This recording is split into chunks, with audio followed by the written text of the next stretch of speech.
Welcome to this peaceful journey through ancient history, where we'll explore one of the most captivating figures who ever lived.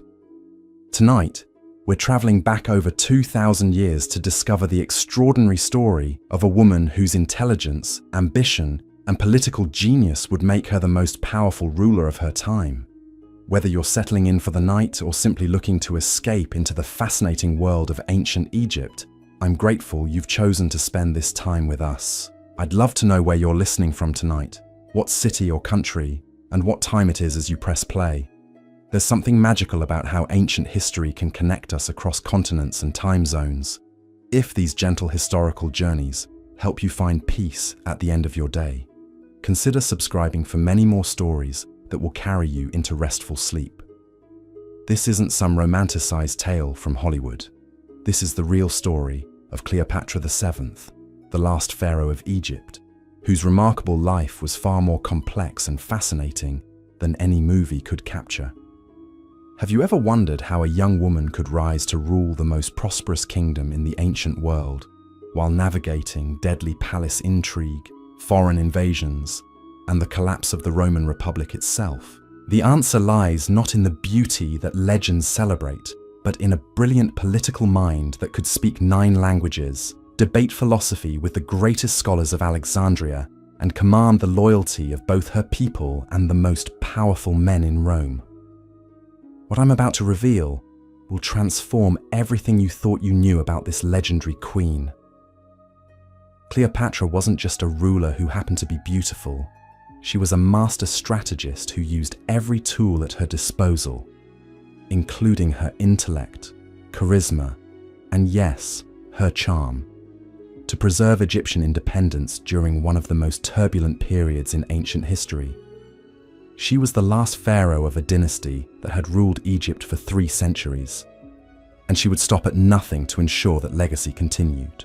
Today, I'm going to take you inside the golden palaces of Alexandria, where Cleopatra learned to wield power with surgical precision. You'll discover how she transformed Egypt into a Mediterranean superpower, commanded fleets that controlled the eastern sea routes, and built alliances that would shake the foundations of the Roman world.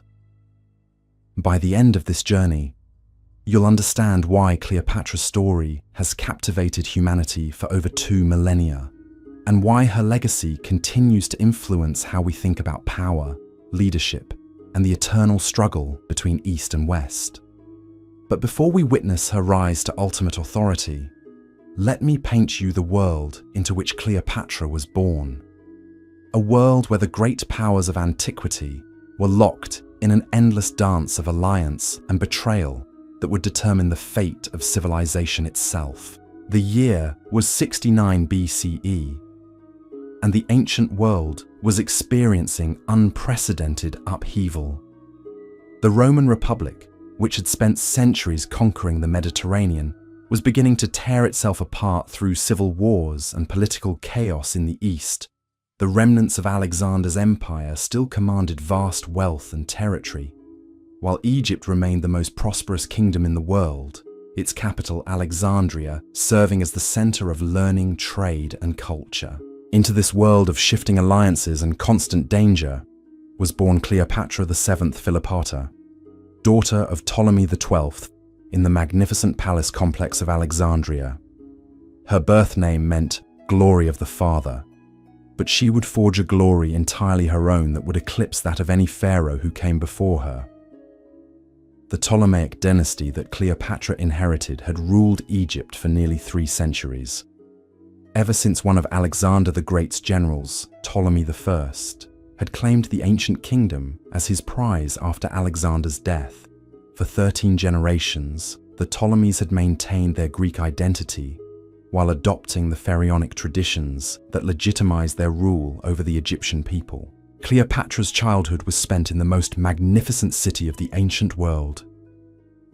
Alexandria was home to over 500,000 people from dozens of different cultures and kingdoms. The Great Lighthouse, one of the 7 wonders of the ancient world, guided ships from across the Mediterranean into the city's bustling harbours. The famous library contained hundreds of thousands of scrolls representing the accumulated knowledge of human civilization. Greek philosophers debated in the marble halls alongside Egyptian priests and Jewish scholars. Roman merchants negotiated with Arabian traders, while African ambassadors conducted diplomatic business in the royal palace. This cosmopolitan environment would profoundly shape Cleopatra's worldview and her understanding of how to navigate between different cultures and political systems. From her earliest years, Cleopatra displayed an intelligence and determination that set her apart from her siblings. While most Ptolemaic rulers were content to speak only Greek and rely on interpreters for official business, Cleopatra made herself fluent in Egyptian, the first pharaoh in her dynasty to master the native language of her subjects. She would eventually speak 9 languages fluently, including Hebrew, Arabic, Ethiopian, and Latin. Her education was extraordinary, even by royal standards. The greatest scholars in Alexandria served as her tutors, teaching her mathematics, philosophy, rhetoric, and the arts of governance. She studied the works of Aristotle and Plato, memorized the poetry of Homer, and learned to debate complex philosophical questions with the intellectual sophistication of a trained scholar. But Cleopatra's education extended far beyond academic subjects. She was taught the practical arts of ruling, including military strategy, economic policy, and the delicate art of diplomacy. She learned to read people's motivations, to identify their strengths and weaknesses, and to craft arguments that would persuade them to support her objectives. Most importantly, Cleopatra studied the history of her own dynasty and the lessons it offered about survival in a world dominated by more powerful neighbors. The Ptolemies had maintained their independence for centuries by playing larger powers against each other, by making themselves indispensable to foreign allies, and by never appearing so weak as to invite conquest or so strong as to provoke preemptive attack. These lessons would prove invaluable as Cleopatra came of age during one of the most dangerous periods in Egyptian history. The Roman Republic was expanding its influence throughout the Eastern Mediterranean, and several Ptolemaic rulers had already been forced to accept Roman protection in exchange for their continued reign. The question facing Cleopatra's generation was not whether Egypt would eventually fall under Roman control, but whether it could maintain enough autonomy to preserve its distinctive culture and prosperity. Cleopatra's father, Ptolemy XII, had spent much of his reign struggling with this exact dilemma. Known mockingly as the flute player, because of his love for music, he had been forced into exile by Alexandrian nobles who resented his accommodation with Roman power. He regained his throne only with Roman military support, making Egypt effectively a Roman client state.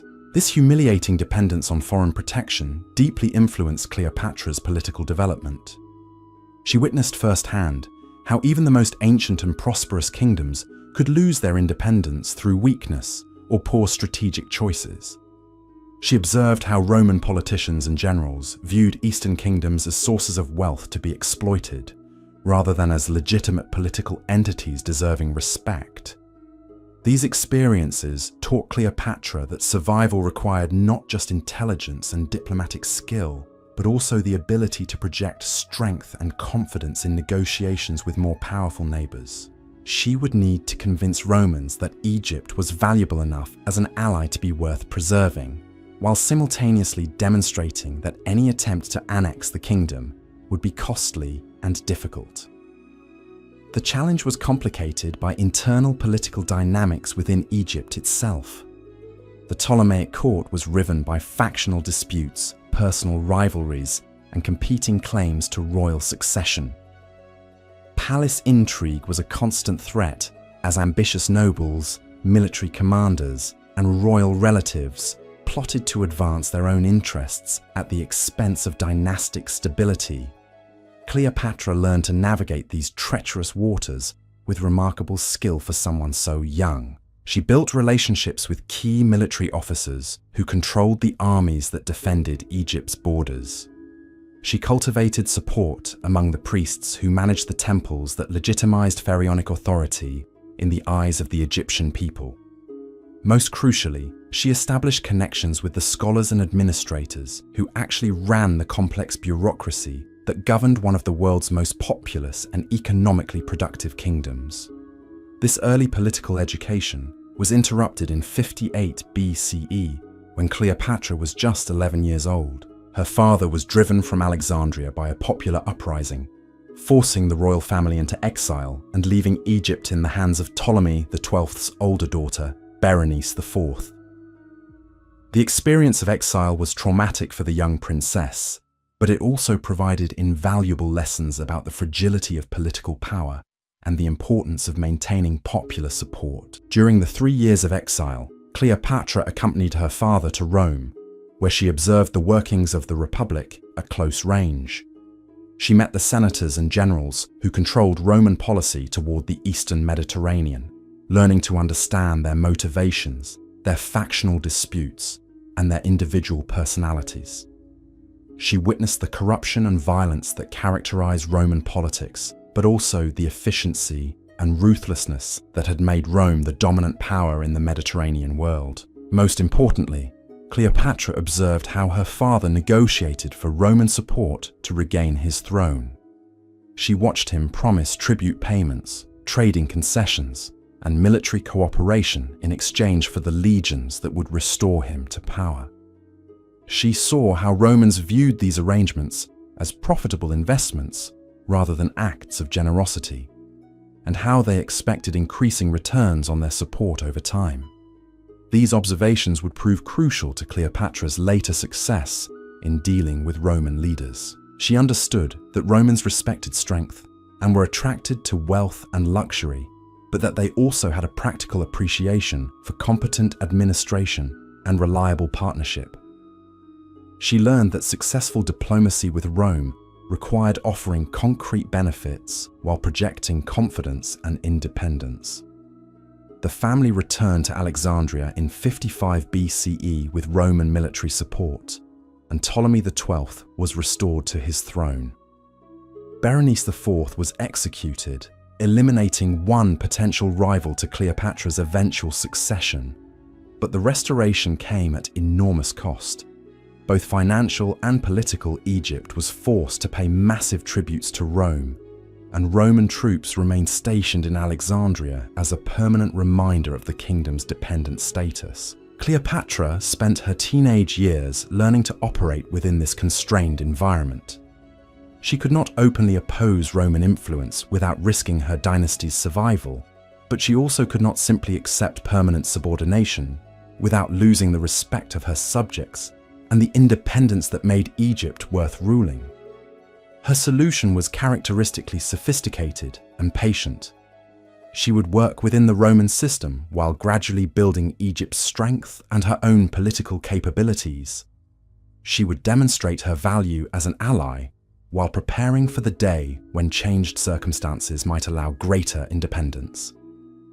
And she would master every skill necessary for successful leadership, from military strategy to economic policy to the subtle arts of personal persuasion. The opportunity to put these preparations to use came sooner than anyone expected, in ways that would test every aspect of Cleopatra's remarkable education and natural abilities. In 51 BCE, when Cleopatra was just 18 years old, her father Ptolemy XII died suddenly, leaving the throne of Egypt to his eldest surviving child. According to Ptolemaic tradition, she would rule jointly with her younger brother Ptolemy XIII, who was only 10 years old at the time. This co-rulership arrangement was designed to maintain dynastic legitimacy while ensuring that real power remained with the more experienced ruler. But from the moment of her coronation, Cleopatra faced challenges that would have overwhelmed a less prepared leader. The kingdom she inherited was burdened with enormous debts to Roman creditors. Its military was weakened by years of neglect, and its nobility was divided into factions that viewed the young queen with suspicion and opportunistic calculation. The economic situation was particularly dire. Egypt's legendary wealth had been steadily drained by tribute payments to Rome and the costs of maintaining Ptolemy XII's restoration. The annual flooding of the Nile, which provided the foundation for Egyptian agriculture, had been irregular in recent years, reducing crop yields and creating food shortages that threatened social stability. Cleopatra's response to these challenges revealed the political genius that would characterize her entire reign. Rather than attempting to address every problem simultaneously, she prioritized the issues that would have the greatest impact on her long-term ability to rule effectively. She understood that political survival required her to demonstrate competence quickly while building the coalitions necessary for sustained success.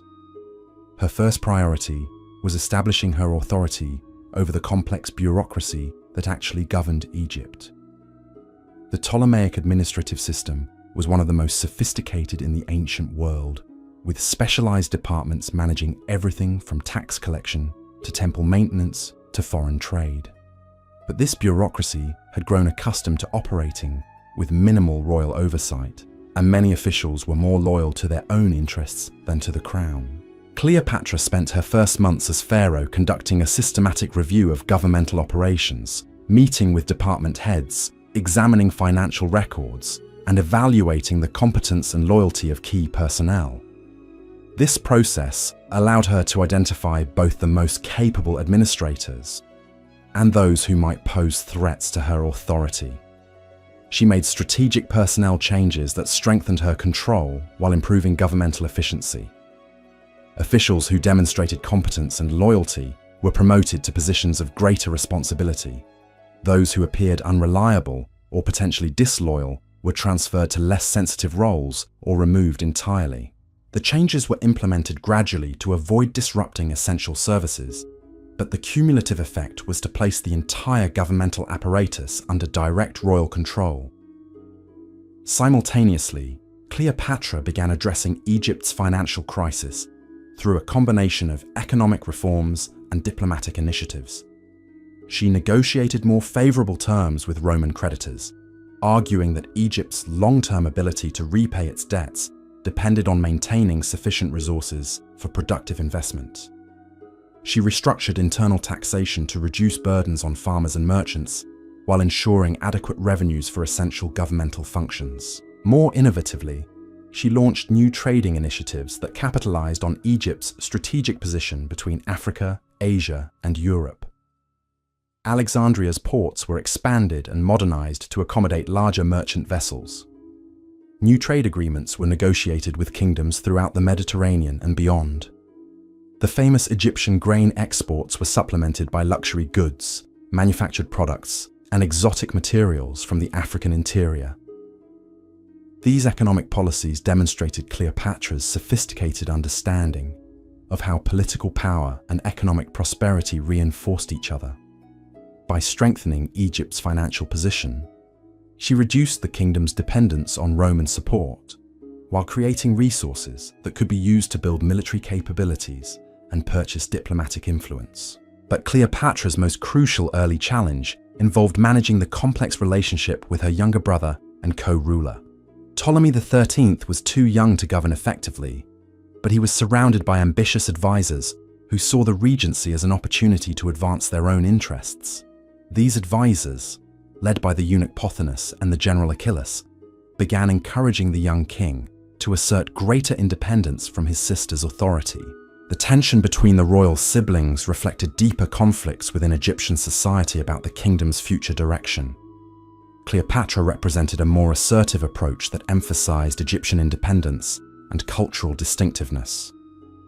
Her brother's faction favored closer accommodation with Roman power, arguing that survival required accepting permanent subordination in exchange for protection. These philosophical differences became practical conflicts over specific policy decisions. When Rome requested Egyptian military assistance for campaigns in other parts of the Mediterranean, Cleopatra wanted to negotiate conditions that would benefit Egypt's interests. Her brother's advisors preferred to comply immediately with Roman demands, viewing cooperation as the safest path to continued rule. The dispute intensified when news arrived that civil war had erupted in Rome itself. Julius Caesar and Pompey the Great, the two most powerful men in the Roman world, were leading armies against each other in a conflict that would determine the future of the Republic. Both sides were seeking support from client kingdoms throughout the Eastern Mediterranean, creating opportunities for Egyptian diplomacy, but also enormous risks. Cleopatra recognized that this Roman civil war represented both the greatest danger and the greatest opportunity her kingdom had faced in generations. If she chose the winning side, Egypt could potentially gain greater independence and more favorable terms in its relationship with Rome. But if she backed the losing faction, the consequences could include invasion, conquest, and the complete destruction of the Ptolemaic dynasty. Her brother's advisors wanted to support Pompey, who had previously helped restore Ptolemy XII and seemed to represent continuity with existing arrangements. They argued that backing the established Roman leader was safer than gambling on Caesar, whose victory was far from certain and whose intentions toward Egypt remained unclear. But Cleopatra's analysis of the situation was characteristically more sophisticated. She had studied both men during her time in Rome and understood their different approaches to governing conquered territories. Pompey represented the traditional Roman aristocracy, which viewed Eastern kingdoms primarily as sources of wealth to be exploited. Caesar, despite his reputation for ruthlessness, had shown greater flexibility in his dealings with foreign peoples and seemed more interested in building sustainable alliances than in simple extraction. More importantly, Cleopatra's intelligence networks provided her with better information about the military situation than her brother's advisors possessed. Her sources suggested that Caesar's forces were better organized and more motivated than Pompey's, despite being outnumbered. She believed that Caesar's innovative military tactics and the loyalty he commanded from his veteran legions gave him significant advantages that traditional Roman observers were failing to recognize. The disagreement over Roman policy created an irreconcilable split between the royal siblings that would ultimately determine the fate of the dynasty Ptolemy. The 13th's advisors convinced him that his sister's policies were dangerous to Egypt's survival and that he should assert his authority as the senior male ruler. In 48 BCE, they orchestrated a palace coup that forced Cleopatra to flee Alexandria and seek refuge in the countryside. This exile represented the greatest crisis of Cleopatra's young life, but it also provided the opportunity that would establish her as one of history's most remarkable rulers. Rather than accepting defeat or negotiating a compromise that would leave her brother's faction in control, she chose to bet everything on a strategy so audacious that even her closest supporters questioned her judgment. She would seek a personal alliance with Julius Caesar himself, the most powerful and dangerous man in the Roman world. The decision required her to travel secretly across the Mediterranean, penetrate Roman military lines, and gain access to Caesar while he was conducting active military operations. If successful, the alliance could restore her to power and transform Egypt's relationship with Rome. If it failed, she would likely face execution as a traitor to Roman interests. The journey that would change the course of ancient history began on a moonless night in the autumn of 48 BCE, when Cleopatra and a small group of loyal supporters boarded a merchant vessel in a remote harbor along Egypt's Mediterranean coast. Their destination was Alexandria, where Caesar had recently arrived with his legions after defeating Pompey's forces at the Battle of Pharsalus. The voyage was extraordinarily dangerous. Roman naval patrols controlled the waters around Alexandria, and Ptolemy, the 13th's forces were actively searching for the exiled queen. Discovery would mean immediate capture and probable execution. But Cleopatra had spent months planning every detail of the operation, using her knowledge of Mediterranean trading routes and her connections with merchant families to arrange safe passage. The ship that carried her was disguised as a routine commercial vessel, transporting textiles and luxury goods to Alexandria's markets. Cleopatra herself was hidden among the cargo, concealed in a way that would later become the subject of countless legends and artistic representations. The specific details of her concealment remain debated by historians, But what matters is that the deception succeeded. Under cover of darkness, the ship entered Alexandria's harbor and docked at a wharf controlled by merchants loyal to Cleopatra's cause. From there, she was smuggled into the palace complex where Caesar had established his headquarters, using secret passages and loyal servants to avoid detection by her brother's guards and Roman sentries. The moment when Cleopatra revealed herself to Julius Caesar would become one of the most famous encounters in ancient history, though the actual details remain shrouded in legend and political propaganda. What is certain is that the meeting between the 21-year-old Egyptian queen and the 52-year-old Roman general would forge an alliance that would reshape the Mediterranean world and determine the fate of both their nations. Caesar was immediately impressed by Cleopatra's intelligence, courage, and political sophistication. Here was a young woman who had risked everything on a desperate gamble to regain her throne, demonstrating exactly the kind of boldness and strategic thinking that he valued in both allies and opponents. More importantly, she offered him something he desperately needed: the wealth and resources of Egypt to support his continuing campaigns against his Roman rivals. The alliance that emerged from their negotiations was based on mutual benefit rather than simple romance, though personal attraction certainly played a role in their relationship. Caesar agreed to restore Cleopatra to the Egyptian throne and provide Roman military support against her brother's faction. In exchange, she would provide Egypt's resources to support Caesar's political objectives and ensure Egyptian cooperation with Roman strategic interests. But implementing this agreement required Caesar and Cleopatra to overcome significant military and political obstacles that would test both their strategic capabilities and their commitment to their partnership. The first challenge they faced was immediate and deadly. Ptolemy XIII's advisors had no intention of allowing their carefully orchestrated coup to be reversed by Roman intervention. Within hours of Cleopatra's arrival at the palace, Pothinus and Achillas mobilized the 20,000 troops of the Egyptian royal guard surrounding the palace complex and demanding that Caesar surrender the exiled queen to face judgment for her alleged crimes against the legitimate pharaoh. Caesar found himself in an extraordinarily precarious position. His own forces in Alexandria numbered fewer than 4,000 legionnaires, vastly outnumbered by the Egyptian army that now controlled the city's streets and harbors. His ships were trapped in the harbor by a hostile fleet, and his supply lines back to Rome were completely severed. Any conventional military assessment would have concluded that his situation was hopeless. But Caesar had not conquered Gaul and defeated Pompey through conventional thinking.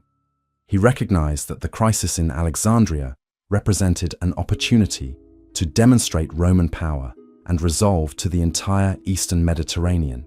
If he could emerge victorious despite overwhelming odds, every client kingdom from Syria to Cyprus would understand that Roman friendship was worth preserving and Roman enmity was too dangerous to risk. His response to the Egyptian ultimatum was characteristically audacious. Rather than negotiating or seeking a face-saving compromise, Caesar declared that as a Roman consul, he had the authority to arbitrate disputes within Egypt's royal family. He announced that both Cleopatra and Ptolemy XIII would present their cases before him, and he would render a decision that would be binding on all parties. This proclamation transformed a military standoff into a legal proceeding, giving Caesar the initiative while forcing his opponents to respond to his agenda rather than pursuing their own. The young Ptolemy XIII was brought to the palace under Roman guard, ostensibly to participate in the arbitration, but actually becoming Caesar's hostage in the process. The proceedings that followed were a masterpiece of political theatre that demonstrated both Caesar's diplomatic skill and Cleopatra's remarkable ability to present her case persuasively. Speaking in fluent Latin, she argued that her brother's advisors had violated ancient Egyptian law by usurping royal authority from the rightful heir. She presented evidence of their corruption and mismanagement, while offering detailed plans for restoring Egypt's prosperity and maintaining its alliance with Rome. Ptolemy, the 13th's representatives, speaking through interpreters, and clearly uncomfortable with the legal framework Caesar had imposed, could only repeat their claims that the young king was the legitimate ruler and that his sister's presence in Alexandria constituted rebellion against established authority. Their arguments seemed weak and unconvincing compared to Cleopatra's sophisticated presentation. Caesar's verdict was predetermined, but his reasoning established important precedents for Roman policy toward client kingdoms. He declared that Cleopatra was indeed the rightful pharaoh of Egypt, but that she would rule jointly with her brother as Egyptian tradition required. This decision appeared to satisfy both parties while actually ensuring Cleopatra's dominance, since she clearly possessed superior political skills and Roman backing. More significantly, Caesar announced that Egypt would henceforth be considered a friend and ally of Rome, rather than a mere client state.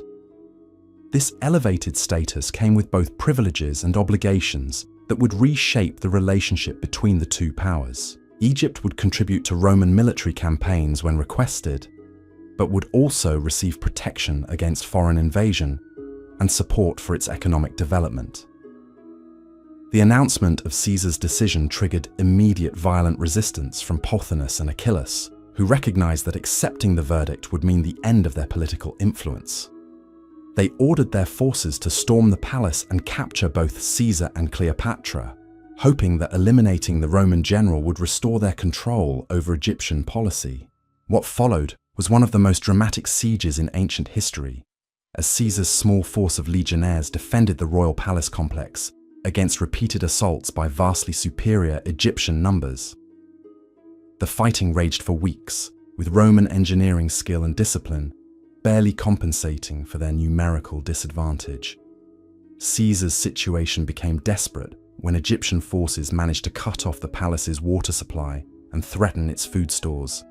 But rather than surrendering, he launched a series of nighttime raids that demonstrated the tactical superiority of Roman military training. Small units of legionnaires struck Egyptian camps and supply depots, creating confusion and undermining the morale of troops who had expected an easy victory. The turning point came when Caesar made the audacious decision to destroy part of Alexandria's famous harbour to prevent Egyptian ships from reinforcing the siege. Roman engineers set fire to enemy vessels moored near the palace. But the flames spread beyond their intended targets, ultimately reaching the Great Library of Alexandria and destroying thousands of irreplaceable scrolls. This destruction represented one of history's greatest cultural tragedies, but it achieved Caesar's immediate strategic objective. The fire created chaos throughout the city, allowing him to break out of the palace and establish a more defensible position along the harbour front. From there, his forces could receive supplies and reinforcements from Roman ships that managed to penetrate the Egyptian blockade. Cleopatra played a crucial role during the siege, using her knowledge of Alexandria's layout and her connections among the city's diverse population to gather intelligence and coordinate resistance activities. Her ability to communicate with Egyptians in their own language proved invaluable for maintaining popular support and countering the propaganda efforts of her brother's faction. The siege finally ended when Roman reinforcements arrived from Syria, providing Caesar with enough troops to launch a decisive assault on Egyptian positions. The battle that followed demonstrated the tactical superiority of Roman legions over traditional Eastern armies, even when the Romans were significantly outnumbered. Ptolemy XIII was killed during the fighting, either in battle or through assassination, by his own supporters, who hoped to escape Roman vengeance by eliminating the focal point of resistance. Pothinus and Achillas were captured and executed, ending the immediate threat to Cleopatra's rule, while sending a clear message about the consequences of opposing Roman policy. With her rivals eliminated and Caesar's legions controlling Alexandria, Cleopatra was finally secure on the throne of Egypt, but her victory came at enormous cost to the kingdom she now ruled.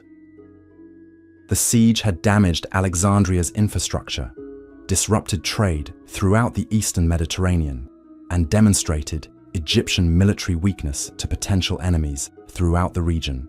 More importantly, the crisis had made Egypt's dependence on Roman protection more obvious and complete than ever before. Cleopatra owed her throne directly to Caesar's intervention, creating obligations that would influence Egyptian policy for years to come. She had achieved her immediate objective of regaining power, but at the price of accepting a relationship with Rome that offered limited room for independent action. Caesar remained in Alexandria for several months after the siege, ostensibly to ensure political stability, but actually enjoying the luxury and intellectual stimulation that Egyptian civilization could provide. This extended stay allowed his relationship with Cleopatra to deepen beyond their initial political alliance into something that combined genuine affection with continued strategic cooperation. Their partnership during this period demonstrated how personal relationships and political calculations could reinforce each other in the complex world of ancient diplomacy. Caesar found in Cleopatra an intellectual equal who could discuss philosophy, literature, and statecraft with the same sophistication as the best-educated Romans. She provided him with insights into Eastern Mediterranean politics and access to Egyptian resources that supported his continuing campaigns against his remaining rivals. Cleopatra, meanwhile, gained an intimate understanding of Roman political culture and military capabilities that would prove invaluable for managing Egypt's future relationship with the expanding empire. She learned how Roman commanders thought about strategy and logistics, how Roman politicians balanced competing interests and obligations, and how Roman society viewed foreign peoples and cultures. Most significantly, their relationship produced a son, Caesarion, whose birth in 47 BCE created new possibilities and dangers for both parents. The child represented a potential bridge between Egyptian and Roman civilizations, but also a complication that could influence succession politics in both kingdoms. When Caesar finally departed Alexandria to continue his campaigns against remaining Republican forces, he left behind a transformed Egypt that was more closely integrated with Roman power than ever before. But he also left Cleopatra with the knowledge, resources, and political connections necessary to navigate the complex challenges that lay ahead. The queen, who had risked everything on a desperate gamble to regain her throne, had emerged victorious, but her triumph was only the beginning of an even more extraordinary phase of her remarkable career. The alliance with Caesar had restored her to power and demonstrated her political capabilities to the entire Mediterranean world. Now she would need to prove that she could use that power to advance Egyptian interests while maintaining the delicate balance of cooperation and independence that successful client rulers required. The years that followed Caesar's departure would test every skill Cleopatra had developed during her education and early political career. She would need to manage Egypt's internal affairs while navigating the treacherous waters of Roman politics, where Caesar's enemies were already plotting their revenge, and his allies were positioning themselves for the power struggles that would determine the Republic's future. But the young woman, who had smuggled herself into Alexandria to forge an alliance with the most powerful man in Rome, had already demonstrated that she possessed the intelligence, courage, and strategic vision necessary to succeed where others had failed. Her next challenge would be to transform her personal victory into lasting benefits for the kingdom she had fought so hard to rule. The Egypt that Cleopatra now governed was simultaneously weakened by recent conflicts and strengthened by its new relationship with Roman power. The task before her was to rebuild Egyptian prosperity and independence, while avoiding the mistakes that had destroyed so many other Eastern kingdoms.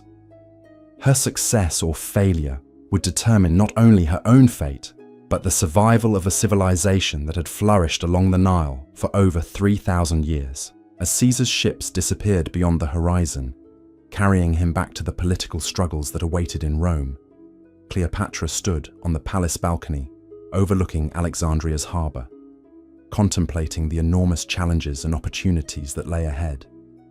She had won the first phase of her struggle for power, but the most difficult tests of her reign were yet to come. The woman who would become history's most famous queen was about to embark on the next stage of a journey that would take her from the palaces of Alexandria to the halls of Roman power, from the battlefields of the Eastern Mediterranean to the chambers where the fate of the ancient world would be decided. The months following Caesar's departure from Alexandria marked a crucial period in Cleopatra's development as a ruler. No longer could she rely on the immediate presence of Roman legions to enforce her authority, or the dramatic circumstances of a siege to unite her supporters. Instead, she faced the more complex challenge of governing effectively during peacetime, while building the foundations for Egypt's long-term prosperity and security. Her first priority was rebuilding the administrative systems that had been disrupted during the civil conflict with her brother. The palace bureaucracy had suffered significant losses during the siege, with many experienced officials either killed in the fighting or fled to avoid association with the losing faction. Cleopatra needed to replace these personnel while ensuring that the new appointees possessed both the competence to manage complex governmental functions and the loyalty to support her vision for Egypt's future. The process of administrative reconstruction revealed Cleopatra's sophisticated understanding of how power actually functioned within the Ptolemaic system. Rather than simply promoting existing officials or appointing personal favorites, she conducted systematic evaluations of candidates that considered their technical skills, their political reliability, and their ability to work effectively within the collaborative framework she was establishing. She created new positions that allowed talented individuals from diverse backgrounds to contribute to governmental operations. Greek scholars were appointed to manage diplomatic correspondence and foreign policy analysis. Egyptian priests were given expanded roles in provincial administration, recognizing their influence with local populations and their knowledge of regional conditions. Even some Roman residents of Alexandria were incorporated into advisory positions, where their understanding of Roman political culture could benefit Egyptian interests. This inclusive approach to governmental staffing served multiple strategic purposes beyond simply filling vacant positions. It demonstrated Cleopatra's commitment to representing all segments of Egyptian society, rather than favoring particular ethnic or social groups. It created a broader base of political support for her regime by providing advancement opportunities for talented individuals who might otherwise have remained excluded from positions of influence. Most importantly, the diverse composition of her administration provided Cleopatra with multiple perspectives on policy challenges and potential solutions. When considering diplomatic initiatives or economic reforms, she could draw upon advisors who understood different aspects of the complex environment in which Egypt operated. The economic reconstruction of Egypt required even more careful planning and innovative thinking. The recent conflicts had disrupted trade routes throughout the Eastern Mediterranean, reducing the commercial revenues that formed the backbone of Egyptian prosperity. Agricultural production had suffered from the diversion of resources to military operations, while the costs of rebuilding damaged infrastructure strained the royal treasury. Cleopatra's response to these economic challenges demonstrated the practical education she had received in governmental finance and commercial policy. Rather than attempting to restore pre-war conditions exactly as they had existed, she used the disruption as an opportunity to implement improvements that would strengthen Egypt's long-term competitive position. She initiated ambitious infrastructure projects that would enhance Egypt's capacity to serve as the commercial hub of the Eastern Mediterranean. The Great Harbour of Alexandria was expanded and modernized with new docking facilities that could accommodate the larger merchant vessels that were becoming standard for long-distance trade. Storage warehouses were constructed with improved designs that reduced spoilage and theft while increasing the volume of goods that could be efficiently processed. The famous lighthouse of Alexandria, damaged during the recent siege, was not merely repaired, but enhanced with new signaling capabilities that could guide ships safely to harbour even during severe weather conditions. This improvement made Alexandria more attractive to merchant captains while reducing the insurance costs that added to the price of goods traded through Egyptian ports. Beyond these physical improvements, Cleopatra implemented administrative reforms that streamlined commercial procedures and reduced the bureaucratic obstacles that had previously discouraged some traders from conducting business in Egypt. New standardized contracts simplified negotiations between Egyptian merchants and foreign trading partners.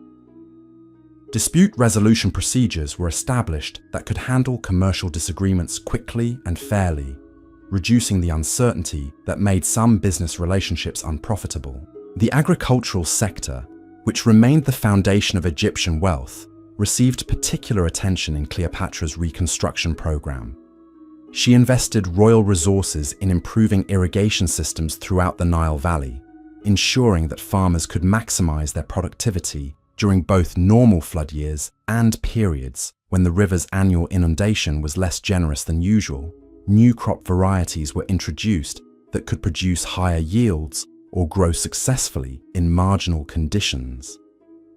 Agricultural techniques were improved through systematic experimentation and the sharing of successful innovations between different regions of the kingdom. Storage and transportation systems were enhanced to reduce losses during harvest and distribution. These agricultural improvements served both economic and political purposes. By increasing rural prosperity, they strengthened popular support for Cleopatra's regime among the Egyptian farmers, who constituted the majority of her subjects. The increased production also provided more resources for export, generating the foreign currency earnings that Egypt needed to purchase military equipment and luxury goods from other parts of the Mediterranean world. While focusing on internal reconstruction, Cleopatra also needed to manage Egypt's external relationships in a rapidly changing international environment. Caesar's victory in the Roman Civil War had established him as the dominant figure in Mediterranean politics, but his position was not yet completely secure. Other powerful Romans continued to challenge his authority, creating opportunities for Egyptian diplomacy, but also requiring careful navigation to avoid backing the wrong faction in future conflicts. Cleopatra maintained regular correspondence with Caesar, providing him with intelligence about political developments throughout the Eastern Mediterranean while seeking his advice on policy matters that might affect Roman interests. These communications served the practical purpose of coordinating Egyptian and Roman policies, but they also maintained the personal relationship that had proven so beneficial for both parties. More subtly, Cleopatra began cultivating relationships with other influential Romans who might play important roles in future political developments. She hosted visiting Roman senators and businessmen in Alexandria, demonstrating Egyptian hospitality while gathering information about the factional disputes and personal rivalries that drove Roman politics. These diplomatic efforts required Cleopatra to master the complex etiquette and cultural expectations that governed interactions between Romans and Eastern rulers. She needed to project appropriate respect for Roman power while maintaining the dignity befitting a pharaoh of Egypt. She had to offer valuable benefits to potential Roman allies without appearing desperate or overly subservient. The delicate balance she maintained during this period revealed her growing mastery of international diplomacy. Roman visitors to Alexandria found themselves impressed by her intelligence and cultural sophistication, while also recognizing that Egypt under her leadership could be a valuable partner for Roman interests in the Eastern Mediterranean. Cleopatra's diplomatic skills were tested more severely when news arrived that opposition to Caesar was crystallizing among Roman senators, who viewed his growing power as a threat to traditional republican institutions. The conspiracy that was forming included some of the most prominent names in Roman politics, suggesting that Caesar might face challenges even more serious than those he had already overcome. This development created both opportunities and dangers for Egyptian policy.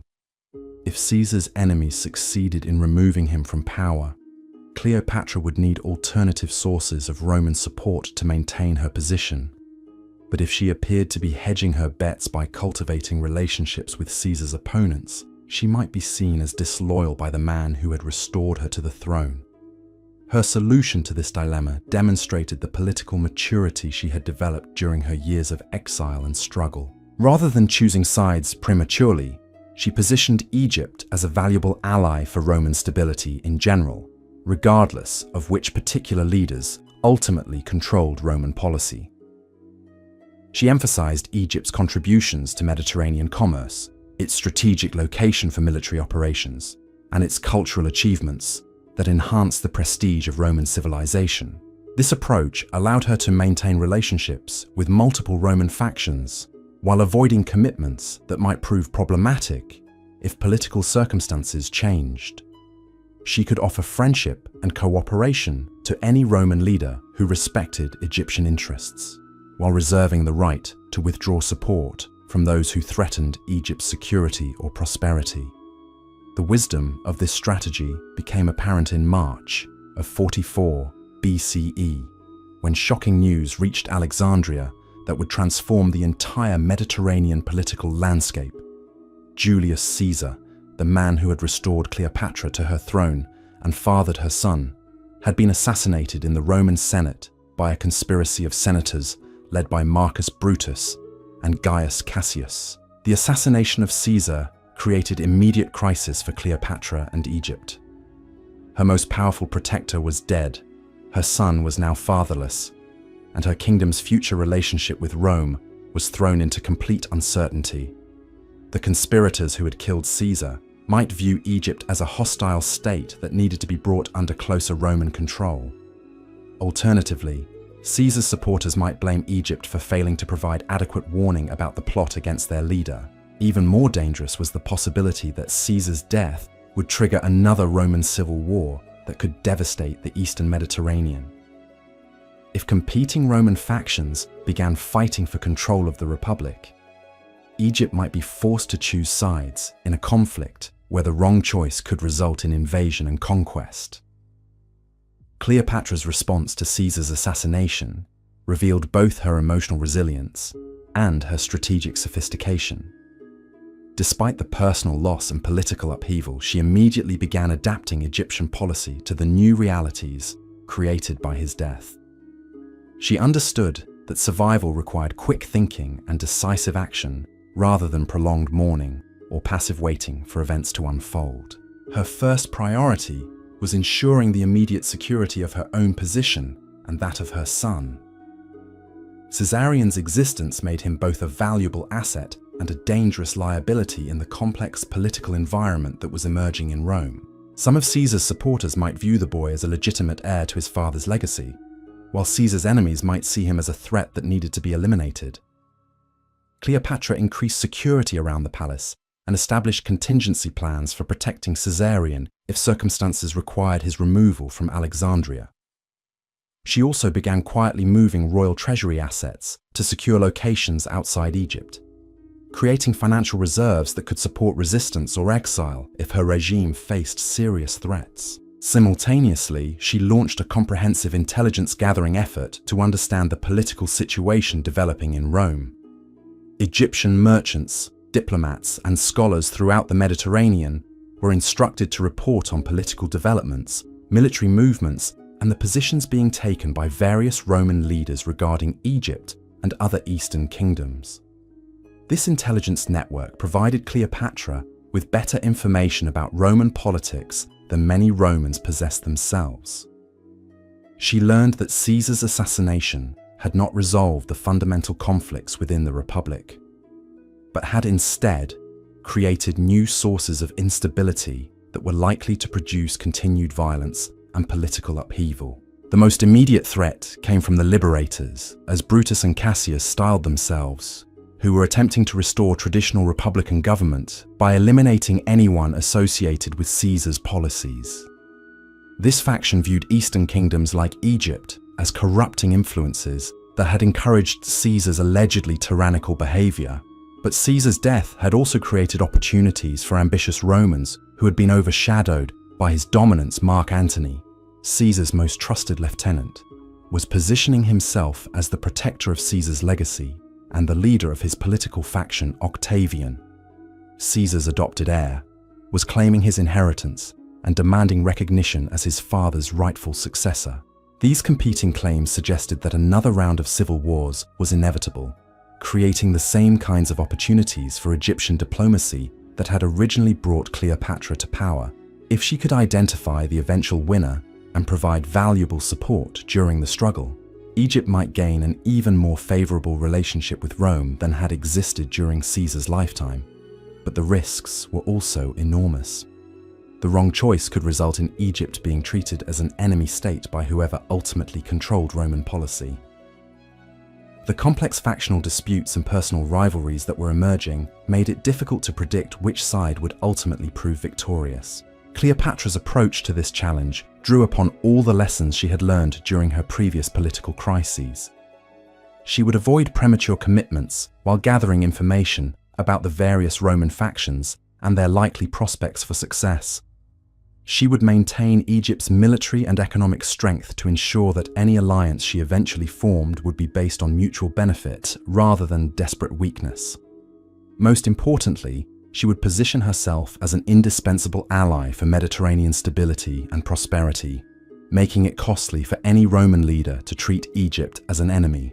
The queen, who had once smuggled herself into Alexandria to forge an alliance with Caesar, was about to embark on an even more complex diplomatic campaign that would determine whether the Ptolemaic dynasty could survive the chaos that was engulfing the Roman world. The political earthquake triggered by Caesar's assassination would test every skill Cleopatra had developed during her remarkable rise to power. She would need to navigate between competing Roman factions while maintaining Egyptian independence, protect her son while advancing his potential claims to power, and preserve her kingdom's prosperity while preparing for the possibility of renewed warfare. The young woman, who had already achieved the impossible by regaining her throne through sheer audacity and political brilliance, was about to face challenges that would either establish her as one of history's greatest rulers or serve as a cautionary tale about the limits of individual ambition in a world dominated by forces beyond any single person's control. The months that followed Caesar's death revealed the true extent of the chaos his assassination had unleashed upon the Roman world. What the conspirators had intended as a restoration of republican virtue had instead created a power vacuum that ambitious men throughout the empire rushed to fill. From Spain to Syria, generals and governors began calculating their chances of seizing ultimate authority, while the Roman Senate struggled to maintain even the pretense of legitimate government. For Cleopatra, monitoring these developments from Alexandria, the situation presented both unprecedented opportunities and existential dangers. Her intelligence networks reported that 3 distinct factions were emerging from the wreckage of Caesar's regime, each with different implications for Egypt's future security and prosperity. The self-proclaimed liberators, led by Brutus and Cassius, controlled significant military forces and enjoyed support among traditional Roman aristocrats who genuinely believed they were saving the Republic from tyranny. But their philosophical commitment to republican principles made them hostile to the kind of personal alliances that had characterized Caesar's relationship with Eastern rulers. They viewed kingdoms like Egypt as sources of corruption that had encouraged Caesar's alleged descent into autocracy. Mark Antony represented continuity with Caesar's policies and approach to governing the expanding Roman dominions. As Caesar's most experienced lieutenant, he understood the practical benefits of maintaining stable relationships with wealthy Eastern allies. But Antony's position was complicated by his rivalry with Octavian and his reputation for indulgence in luxury that some Romans viewed as evidence of weakness or corruption.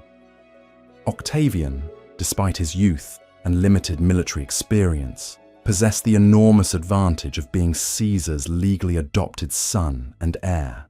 His claim to inherit Caesar's name, wealth, and political legacy gave him legitimacy that his rivals lacked.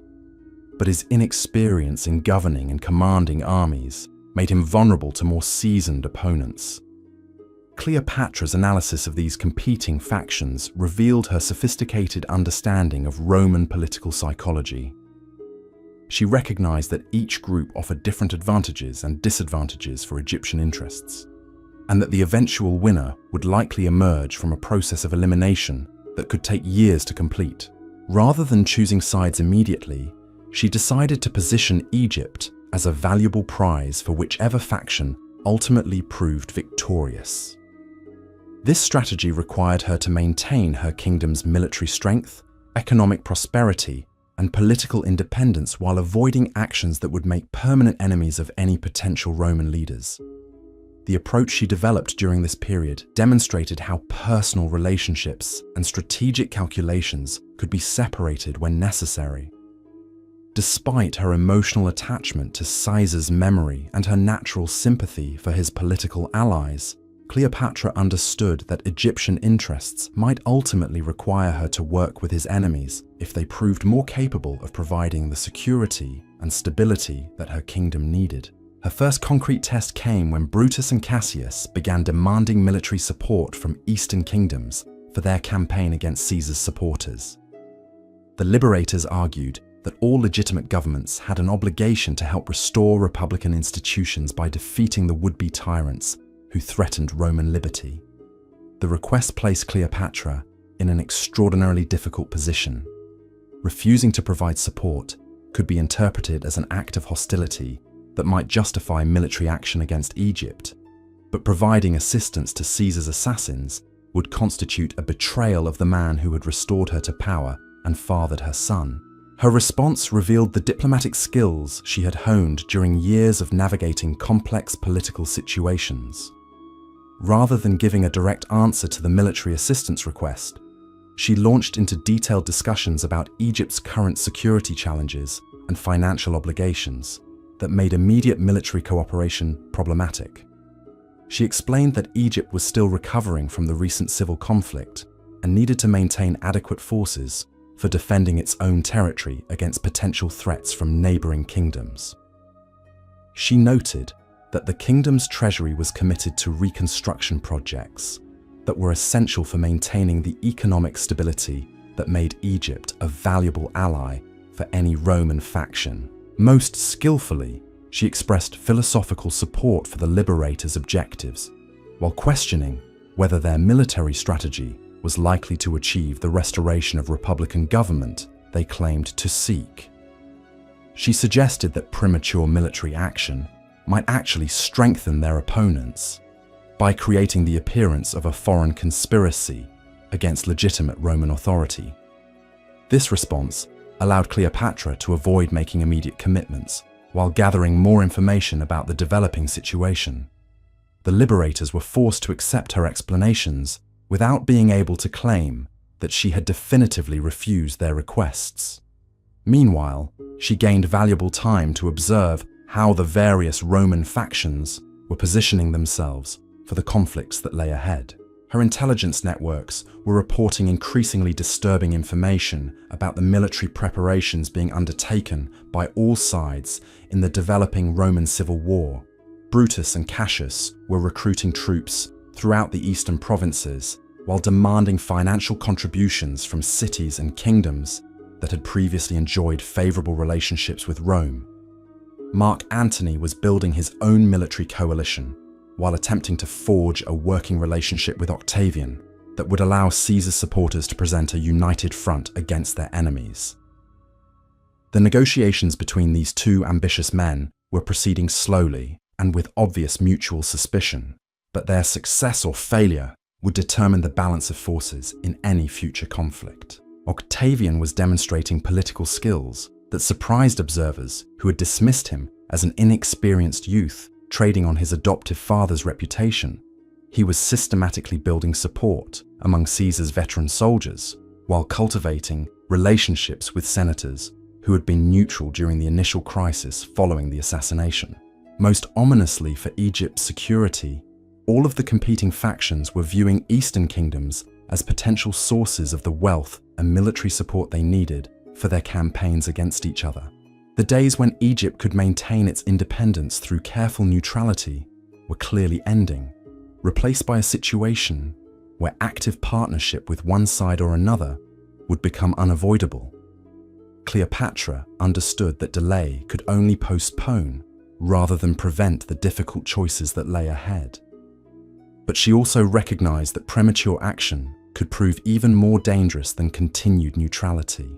The key was identifying the moment when the balance of forces had shifted sufficiently to make a reasonably confident prediction about the likely outcome of the Roman power struggle. That moment arrived in the autumn of 43 BCE, when news reached Alexandria that would fundamentally alter Cleopatra's strategic calculations. Mark Antony and Octavian had overcome their mutual suspicions sufficiently to form a formal alliance, creating the Second Triumvirate, along with Marcus Lepidus, another of Caesar's former lieutenants. The formation of this three-man coalition gave Caesar's supporters significant advantages in resources and military strength compared to the liberators. More importantly, for Egyptian interests, it suggested that the ultimate victors in the Roman civil war would likely be individuals who shared Caesar's pragmatic approach to governing eastern territories. But the triumvirate's first actions revealed the ruthless methods they were prepared to employ against anyone they considered an enemy. They published proscription lists containing the names of hundreds of Romans who were declared enemies of the state, with rewards offered for their deaths and their property confiscated to fund military operations. Among those proscribed was Cicero, the greatest orator of his generation, whose speeches against Mark Antony had made him a target for elimination. The murder of such a respected figure demonstrated that the triumvirs were willing to sacrifice traditional Roman values and institutions to achieve their political objectives. For Cleopatra, the triumvirate's formation represented both an opportunity to align with the likely winners and a warning about the consequences of being perceived as an enemy. The men who had ordered Cicero's death would not hesitate to destroy Egypt if they viewed the kingdom as a threat to their interests or security. Her response to this development showed how thoroughly she had learned the lessons of her earlier political crises. Rather than waiting for the triumvirs to approach her with demands or requests, she took the initiative in establishing communication with their representatives and expressing Egypt's willingness to contribute to their cause. She dispatched embassies to both Antony and Octavian, carefully crafting messages that emphasized Egypt's historical friendship with Caesar and its desire to support his legitimate heirs against those who had murdered him. The communications were designed to appear as expressions of loyalty and friendship, rather than desperate attempts to avoid being added to the proscription lists. More substantively, she began preparing concrete offers of assistance that would demonstrate Egypt's value as an ally, while not committing resources so extensively that the kingdom would be left defensively vulnerable. Egyptian grain shipments were redirected to supply Roman armies, generating goodwill while reducing the food supplies that might be available to the triumvir's enemies. Egyptian naval forces were quietly positioned to control sea routes that could be used by Brutus and Cassius to move troops or supplies between their bases in the eastern provinces. These deployments were presented as routine security measures, but their strategic implications were clear to anyone familiar with Mediterranean maritime operations. Most importantly, Cleopatra opened negotiations for providing direct financial support to the triumvirate's military operations. Egypt's legendary wealth could fund the purchase of equipment, the hiring of mercenaries, and the construction of siege engines that would give the triumvirs decisive advantages in their campaigns against the liberators. These initiatives required Cleopatra to overcome significant domestic opposition from Egyptian nobles and advisors who questioned the wisdom of involving their kingdom so directly in Roman political conflicts. Many argued that Egypt's interests would be better served by maintaining neutrality until the outcome of the civil war became clear. The debates within Cleopatra's court revealed the different perspectives that influenced Egyptian policymaking. During this crucial period, conservative advisors emphasized the risks of backing the wrong side in a conflict where miscalculation could result in conquest and the destruction of the Ptolemaic dynasty. Military commanders worried that committing Egyptian resources to support Roman operations would leave the kingdom vulnerable to attack from traditional enemies, who might view the civil war as an opportunity to settle old scores or seize valuable territory.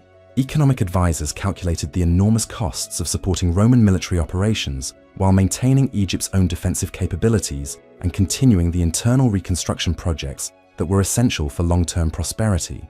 But Cleopatra's analysis of the situation convinced her that the risks of neutrality were greater than the dangers of active involvement. She understood that the triumvirs viewed kingdoms that remained neutral as potential enemies who could not be trusted with important strategic responsibilities.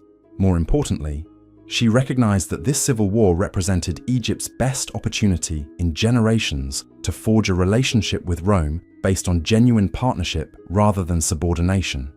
If she could demonstrate Egypt's value during the triumvir's struggle for power, she might be able to negotiate terms that would preserve Egyptian independence while providing the security that had become essential for survival in the Roman-dominated Mediterranean. Her decision to support the triumvirate was also influenced by intelligence reports suggesting that Brutus and Cassius were planning to establish more direct Roman control over Eastern kingdoms, regardless of whether those kingdoms had supported their cause.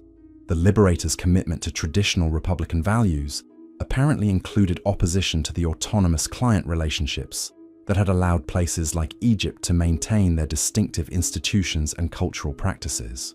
The choice between supporting the triumvirs or remaining neutral was therefore not really a choice between involvement and non-involvement in Roman affairs. It was a choice between active partnership with Romans, who had demonstrated flexibility in their approach to governing Eastern territories, and passive submission to Romans, who viewed Eastern kingdoms as obstacles to be eliminated rather than assets to be preserved. Cleopatra's commitment to supporting the triumvirate was formalized through a series of agreements negotiated during the winter of 43 BCE. Egyptian representatives met with Roman officials in Cyprus and Rhodes to establish the specific terms under which Egypt would contribute to the campaign against Brutus and Cassius. The agreements that emerged from these negotiations represented a significant evolution in Egypt's relationship with Rome. Unlike the previous arrangements that had characterized Egypt as a client state, providing tribute in exchange for protection, the new agreements treated Egypt as an allied kingdom, contributing to joint military operations for mutual benefit. Egypt would provide naval forces, financial resources, and logistical support for Roman operations in the Eastern Mediterranean. In exchange, the triumvirs guaranteed Egyptian territorial integrity, promised to consult with Cleopatra on policy matters affecting the eastern provinces, and agreed to recognize Caesarion as a legitimate member of Caesar's family with potential claims to inheritance. This last provision was particularly significant because it represented the first formal Roman recognition of Cleopatra's son's paternity and political status. The acknowledgement created new possibilities for Caesarion's future, while also providing him with protection against those who might view him as a threat to Roman stability. The implementation of these agreements required Cleopatra to mobilize Egyptian resources on a scale not seen since the great military campaigns of the early Ptolemaic period. Ships were assembled and equipped for extended naval operations. Treasure was gathered from temples and royal storehouses to fund Roman military expenses, and diplomatic representatives were dispatched to coordinate Egyptian activities with Roman strategic planning. But the most crucial aspect of Egypt's contribution to the triumvir's cause would be Cleopatra's personal involvement in the campaign against Brutus and Cassius.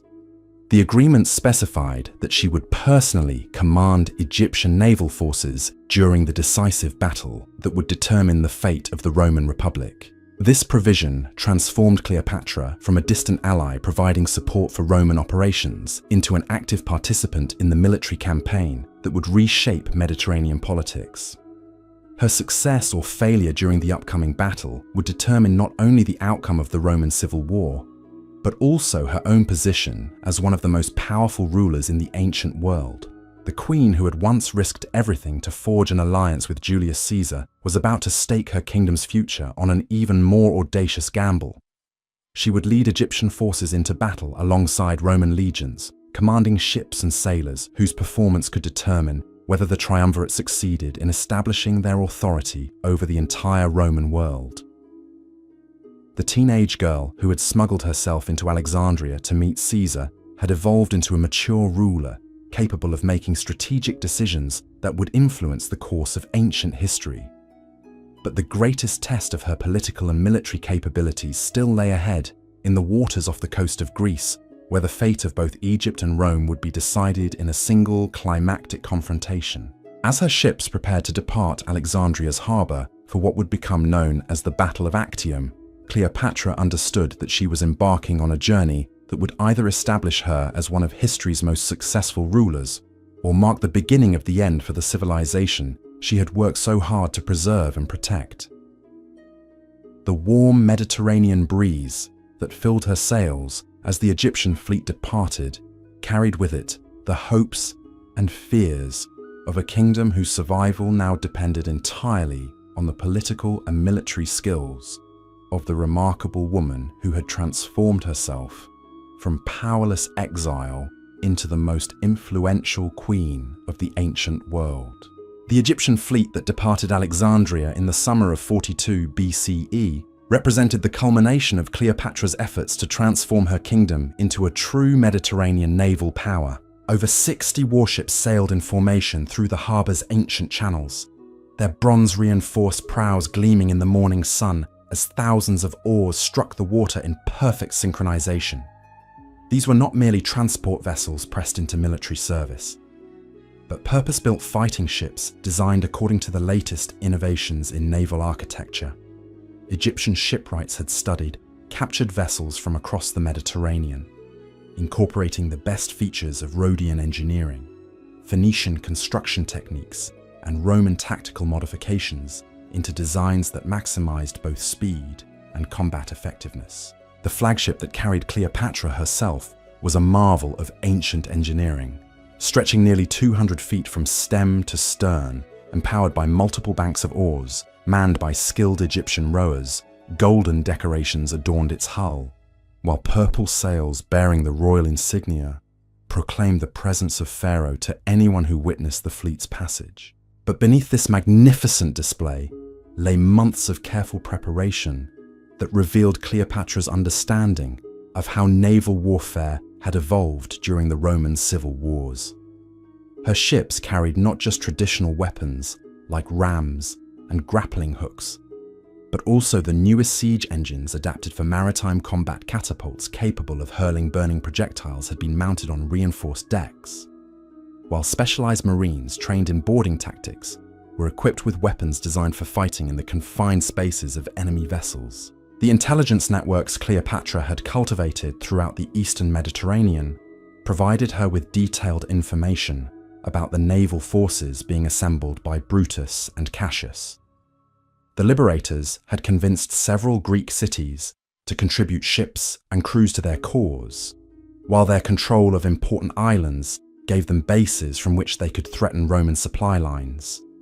More concerning were reports that the liberators were receiving support from kingdoms beyond Rome's traditional sphere of influence. Parthian gold was reportedly funding their operations, while rulers who had previously remained neutral were beginning to calculate whether Brutus and Cassius might offer them better terms than the triumvirs.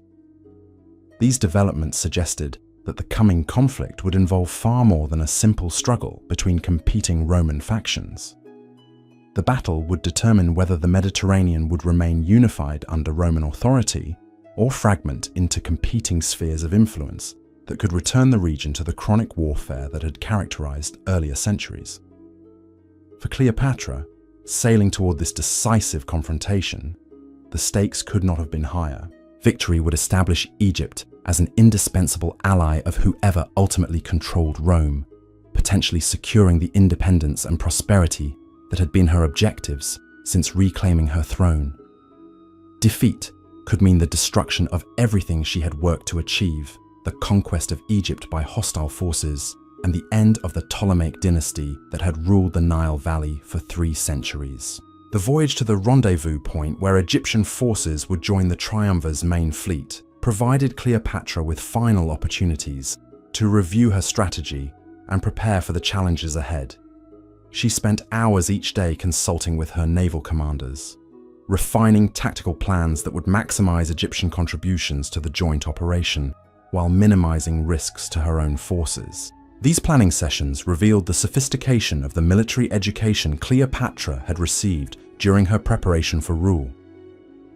She understood the importance of maintaining formation during complex maneuvers, the advantages of different tactical approaches depending on wind conditions and enemy positioning, and the crucial role that timing would play in determining the outcome of naval engagements.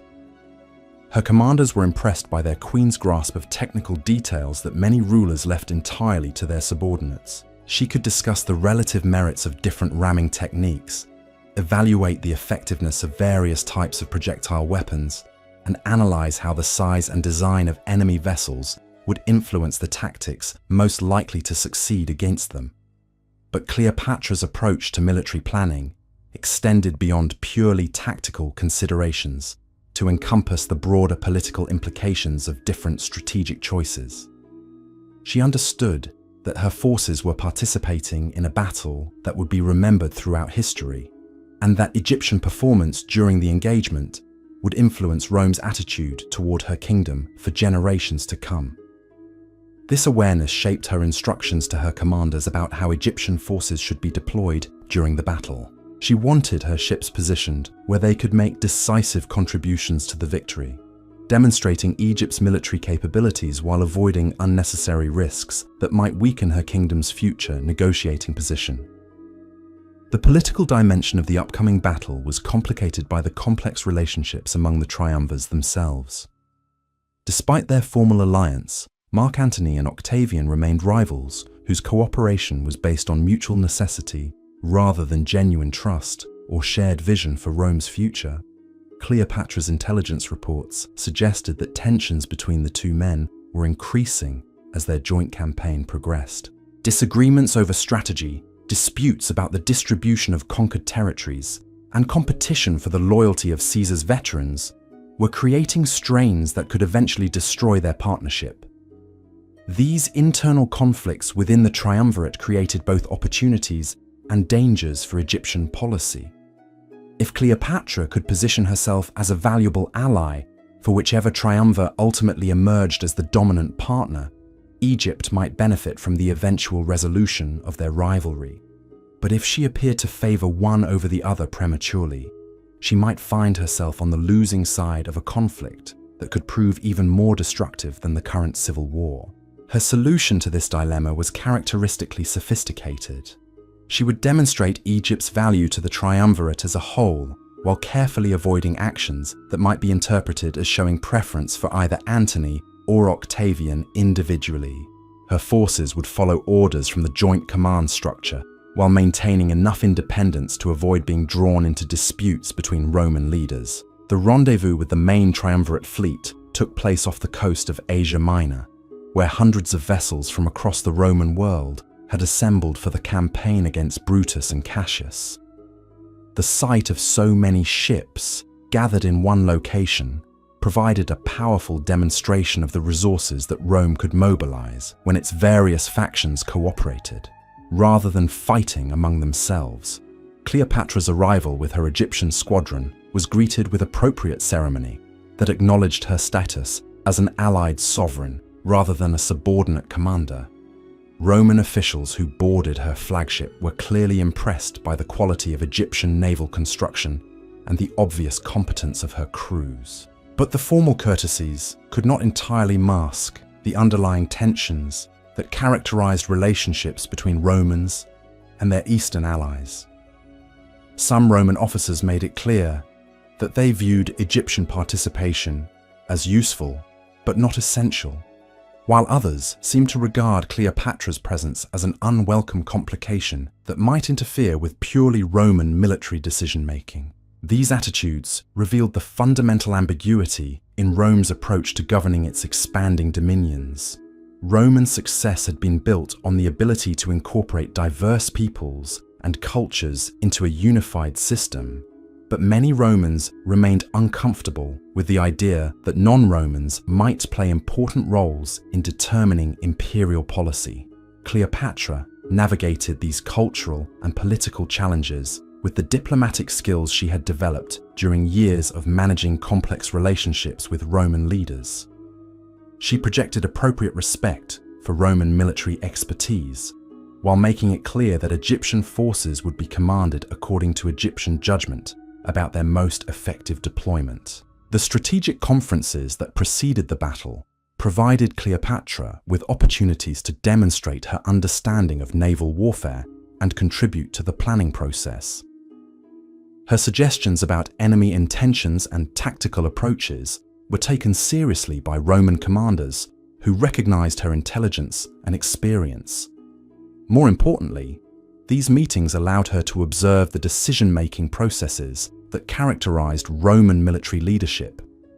She learned how Roman commanders balanced competing priorities, resolved disagreements about strategy, and maintained discipline within complex coalitions that included forces from multiple sources. This knowledge would prove invaluable for her future dealings with Roman officials, providing insights into Roman military culture that few non-Roman leaders possessed. She understood how Romans thought about risk and reward, how they evaluated the competence and reliability of their allies, and how they made the calculations that determined their approach to governing conquered territories.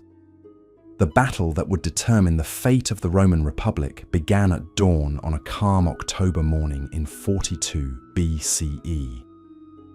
The opposing fleets faced each other across several miles of open water, their formations stretching beyond the horizon as commanders on both sides made final preparations for the engagement that would reshape Mediterranean politics. Cleopatra positioned her squadron according to the tactical plan developed during the strategic conferences, placing Egyptian vessels where they could support the main Roman attack while maintaining enough flexibility to respond to unexpected developments. Her ships formed a compact formation that could operate independently if necessary, while contributing to the overall effectiveness of the Allied fleet. The battle itself unfolded over several hours, as the massive fleets maneuvered for advantage in the shifting winds and changing tactical circumstances. Egyptian archers provided covering fire for Roman boarding parties, while Egyptian siege engines targeted enemy vessels that threatened to break through Allied lines. Cleopatra commanded her forces from the deck of her flagship, making tactical decisions based on her observation of the developing battle and communication with other Allied commanders. Her presence at the center of the action demonstrated her personal commitment to the alliance while providing her with first-hand experience of large-scale naval combat. The turning point came when coordinated attacks by Roman and Egyptian forces succeeded in breaking the formation of ships commanded by Cassius, creating gaps in the Liberators' defensive line that allowed Allied vessels to penetrate their rear areas. The psychological impact of this breakthrough was enormous, as crews on both sides could see that the battle's momentum was shifting decisively. What followed was less a continued battle than a systematic destruction of enemy resistance. Ships that had fought courageously while their formation remained intact began surrendering or fleeing when it became clear that continued resistance was hopeless. The Liberators' cause, which had seemed viable just hours earlier, collapsed with stunning rapidity once their naval superiority was broken. Cleopatra's forces played crucial roles during this final phase of the battle, pursuing fleeing enemy vessels and securing the surrender of ships whose crews had lost the will to continue fighting. Egyptian efficiency in these operations impressed Roman observers, who had questioned whether non-Roman forces could maintain discipline during the chaos that typically characterized the closing stages of major naval engagements. The victory was complete and decisive. Brutus and Cassius were both dead, either killed during the fighting or by their own hands when the hopelessness of their situation became apparent.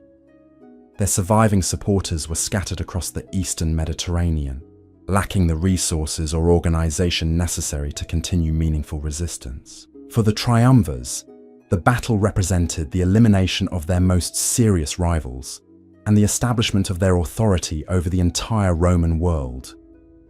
For Cleopatra, it marked her emergence as one of the most important figures in Mediterranean politics, a queen whose military and political capabilities had been demonstrated on the largest possible stage. But victory also created new challenges and opportunities that would test Cleopatra's ability to capitalize on her success while avoiding the dangers that often accompanied rapid changes in international power relationships. The collapse of the liberators had removed one set of threats to Egyptian security, while potentially creating others as the triumvirs began planning how to govern their expanded dominions. The immediate aftermath of the battle saw Cleopatra participating in negotiations that would determine the distribution of territories, resources, and responsibilities among the various members of the victorious coalition. These discussions provided her with opportunities to advance Egyptian interests while demonstrating her value as an ally who deserved favorable treatment. Her negotiating position was stronger than it had ever been before. Egypt had contributed significantly to the victory through both military support and financial resources. Cleopatra had proven her competence as a military commander and political leader. Most importantly, the elimination of alternative sources of support in the Eastern Mediterranean made Egypt's continued alliance more valuable to Roman leaders. The agreements that emerged from these post-battle negotiations reflected Cleopatra's improved bargaining position. Egypt received guarantees of territorial integrity that were more comprehensive than previous arrangements. Egyptian trading rights were expanded to include access to markets that had previously been restricted. Most significantly, Caesarion's status as a member of Caesar's family was reaffirmed with provisions that could potentially support future claims to political inheritance. But these diplomatic successes were accompanied by developments that would ultimately prove more significant for Cleopatra's long-term prospects. During the extended negotiations that followed the battle, she found herself working most closely with Mark Antony, who had been assigned responsibility for governing Rome's eastern provinces. Antony was a complex figure whose reputation for military competence was balanced by concerns about his personal judgment and political reliability. He had been one of Caesar's most trusted lieutenants, but his relationships with other Roman leaders were often complicated by his impulsive temperament and his tendency to make commitments that exceeded his authority. The partnership that developed between Cleopatra and Antony during this period began as a practical alliance based on mutual benefit and shared objectives. Egypt needed Roman protection and support for its continued independence. Antony needed Egyptian resources and expertise for governing the diverse territories that had been placed under his authority, but their professional relationship gradually evolved into something more personal and politically significant. Both were experienced rulers who understood the complexities of governing in a world dominated by competing powers and shifting alliances. Both had demonstrated their ability to make difficult decisions under pressure while maintaining the flexibility necessary for survival in rapidly changing circumstances. Their growing partnership would ultimately reshape the balance of power within the Roman world, while creating new possibilities for Egyptian influence in Mediterranean politics. But it would also generate opposition from Romans who viewed the relationship as evidence that Eastern influences were corrupting traditional Roman values and institutions. The woman who had once smuggled herself into Alexandria to forge an alliance with Julius Caesar was about to embark on an even more consequential partnership that would determine not only her own fate, but the future relationship between East and West in the ancient world. The battle that had established her as one of the most powerful rulers in the Mediterranean was only the beginning of a new phase in her extraordinary career. As Egyptian ships loaded with treasure and glory prepared for their return voyage to Alexandria, Cleopatra stood once again on her flagship's deck, contemplating the opportunities and challenges that victory had created. She had achieved everything she had hoped for when she first decided to support the triumvirate's cause, but success had also created new responsibilities and dangers that would require all her intelligence and experience to manage effectively. The queen, who had transformed herself from exiled princess to Mediterranean power broker, was about to discover whether her remarkable political skills were sufficient to navigate the even more complex challenges that awaited her in the years ahead.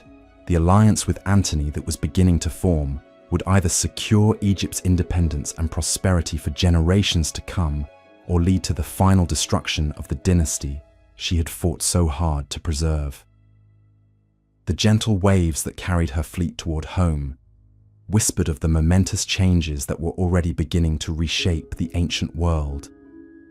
Changes that would test every lesson Cleopatra had learned during her incredible journey from powerless teenager to one of history's most influential rulers. The months following Cleopatra's triumphant return to Alexandria marked a period of unprecedented prosperity and political influence for Egypt. The victory over Brutus and Cassius had not only secured the kingdom's independence, but had also elevated Cleopatra to a position where her voice carried weight in the councils that were reshaping the Mediterranean world. Her palace became a center of diplomatic activity as representatives from across the Roman territories sought audiences with the queen whose military and financial contributions had proven so decisive in the recent conflict. Governors from Syria and Asia Minor requested Egyptian assistance with their administrative challenges. Merchant princes from Rhodes and Cyprus proposed new trading partnerships that would benefit from Egypt's enhanced political status. But beneath this surface of diplomatic success, Cleopatra was carefully observing developments within the triumvirate that would ultimately determine Egypt's long-term security. The partnership between Mark Antony and Octavian, which had seemed so solid during their campaign against the liberators, was showing signs of strain as both men began to consolidate their authority over different portions of the Roman world. Octavian had returned to Italy to manage the complex process of settling Caesar's veterans on lands that needed to be confiscated from existing owners. This task required delicate political maneuvering to satisfy the demands of soldiers who had fought for years without adequate compensation, while avoiding complete alienation of the civilian populations whose support was essential for stable governance. Meanwhile, Antony had established his headquarters in Athens, from where he was attempting to create a coherent administrative system for the diverse territories that stretched from the Aegean Sea to the Euphrates River. The challenge was enormous, involving dozens of different peoples with distinct languages, customs, and political traditions that had never been unified under a single authority. Cleopatra's intelligence networks provided her with detailed reports about the difficulties both men were encountering in their respective spheres of responsibility. Octavian was struggling with food shortages in Italy as the disruptions caused by land redistribution reduced agricultural production. Antony was facing resistance from Greek cities that resented Roman taxation and from local rulers who had previously enjoyed greater autonomy. These challenges created opportunities for Egyptian diplomacy, but they also highlighted the fundamental instability that characterized the post-Civil War settlement. The triumvirate had succeeded in eliminating their enemies, but they had not resolved the underlying conflicts that had produced the crisis in the first place. The question was not whether another round of civil wars would occur, but when and how the inevitable confrontation between the surviving triumvirs would unfold. Cleopatra's response to this analysis was characteristically strategic and patient. Rather than attempting to accelerate the breakdown of the triumvirate or openly favoring one side over the other, she positioned Egypt to benefit from whichever outcome ultimately emerged. She maintained cordial relationships with both Antony and Octavian, while building Egypt's military and economic capabilities to ensure that her kingdom would be valuable to whoever controlled Rome's future. This approach required her to master an even more complex form of diplomacy than she had previously practiced. She needed to demonstrate loyalty to both triumvirs without appearing duplicitous or opportunistic. She had to offer concrete benefits to each man's administration, while avoiding commitments that might conflict with each other if tensions between them escalated into open warfare. The delicate balance she maintained during this period was tested repeatedly, as both Antony and Octavian sought to secure Egyptian support for their competing visions of how the Roman world should be governed. Octavian emphasized traditional Roman values and institutions, arguing that stability required a return to the governmental structures that had made Rome great. Antony promoted a more flexible approach that incorporated Eastern customs and recognized the legitimacy of non-Roman forms of political organization. These philosophical differences had practical implications for Egypt's relationship with Rome. Octavian's traditionalist approach suggested that client kingdoms would need to conform more closely to Roman administrative procedures and cultural norms. Antony's flexibility implied that Egypt might be able to maintain greater autonomy while still contributing to Roman strategic objectives. But Cleopatra understood that the personal relationship between the two triumvirs was ultimately more important than their stated policy preferences. Both men were ambitious politicians who would adapt their positions as necessary to gain advantages over their rivals. The key was identifying which of them possessed the combination of military skill, political intelligence, and popular support necessary to emerge victorious from the confrontation that was becoming increasingly inevitable. Her assessment of this crucial question was influenced by direct observation of both men during the extended negotiations that had followed the victory over Brutus and Cassius. She had seen Octavian's methodical approach to complex problems, and his ability to maintain discipline among subordinates who might be tempted to pursue their own interests. She had also witnessed Antony's charismatic leadership style and his genuine understanding of the eastern territories that formed such an important part of the Roman world. Both men possessed significant strengths, but they also had weaknesses that could prove decisive in a direct confrontation. Octavian's youth and limited military experience made him dependent on advisors and generals whose loyalty might not survive a serious crisis. Antony's impulsive temperament and reputation for self-indulgence created vulnerabilities that skilled opponents could exploit.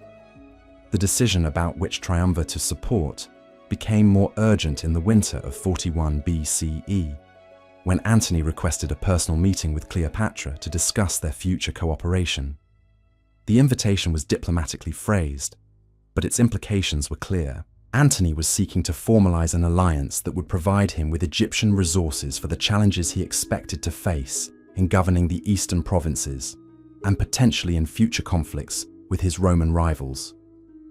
Cleopatra's response to this invitation would determine not only Egypt's immediate diplomatic alignment, but also her personal relationship with one of the most powerful men in the Roman world. The meeting could establish a partnership that would secure Egyptian interests for years to come, or it could create commitments that would prove costly if Antony's position weakened or if his rivalry with Octavian escalated beyond the point of peaceful resolution. The location Antony proposed for their meeting was symbolically significant.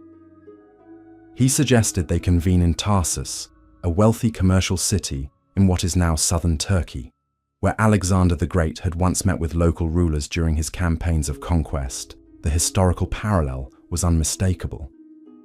Antony was positioning himself as the heir to Alexander's legacy in the Eastern Mediterranean, while inviting Cleopatra to join him as a partner in governing the territories that had once formed the core of the Hellenistic world. For Cleopatra, the invitation represented both tremendous opportunity and considerable risk. A successful meeting could establish her as Antony's primary ally in the East, providing Egypt with influence over Roman policy that no client kingdom had ever possessed. But the personal nature of the proposed alliance could also create enemies among Romans, who viewed close relationships between their leaders and Eastern rulers as evidence of corruption or disloyalty to traditional Roman values. Her decision to accept the invitation demonstrated the confidence she had gained through her previous diplomatic successes. She understood that Egypt's security ultimately depended on maintaining favorable relationships with whoever controlled Roman policy, and the current circumstances suggested that Antony was likely to be the dominant figure in Eastern affairs for the foreseeable future. But Cleopatra was determined to ensure that the meeting would take place on terms that emphasized her status as an independent ruler rather than a subordinate seeking favor. She spent weeks planning an approach to Tarsus that would demonstrate Egyptian power and sophistication while creating the psychological conditions for successful negotiations. The spectacle she created for her arrival at Tarsus would become one of the most famous episodes in ancient history, though later accounts would often focus on romantic elements while overlooking the sophisticated political calculations that shaped every aspect of her presentation. Cleopatra understood that first impressions were crucial in diplomatic encounters, and she was determined to establish herself as a worthy partner, rather than merely another Eastern ruler seeking Roman protection.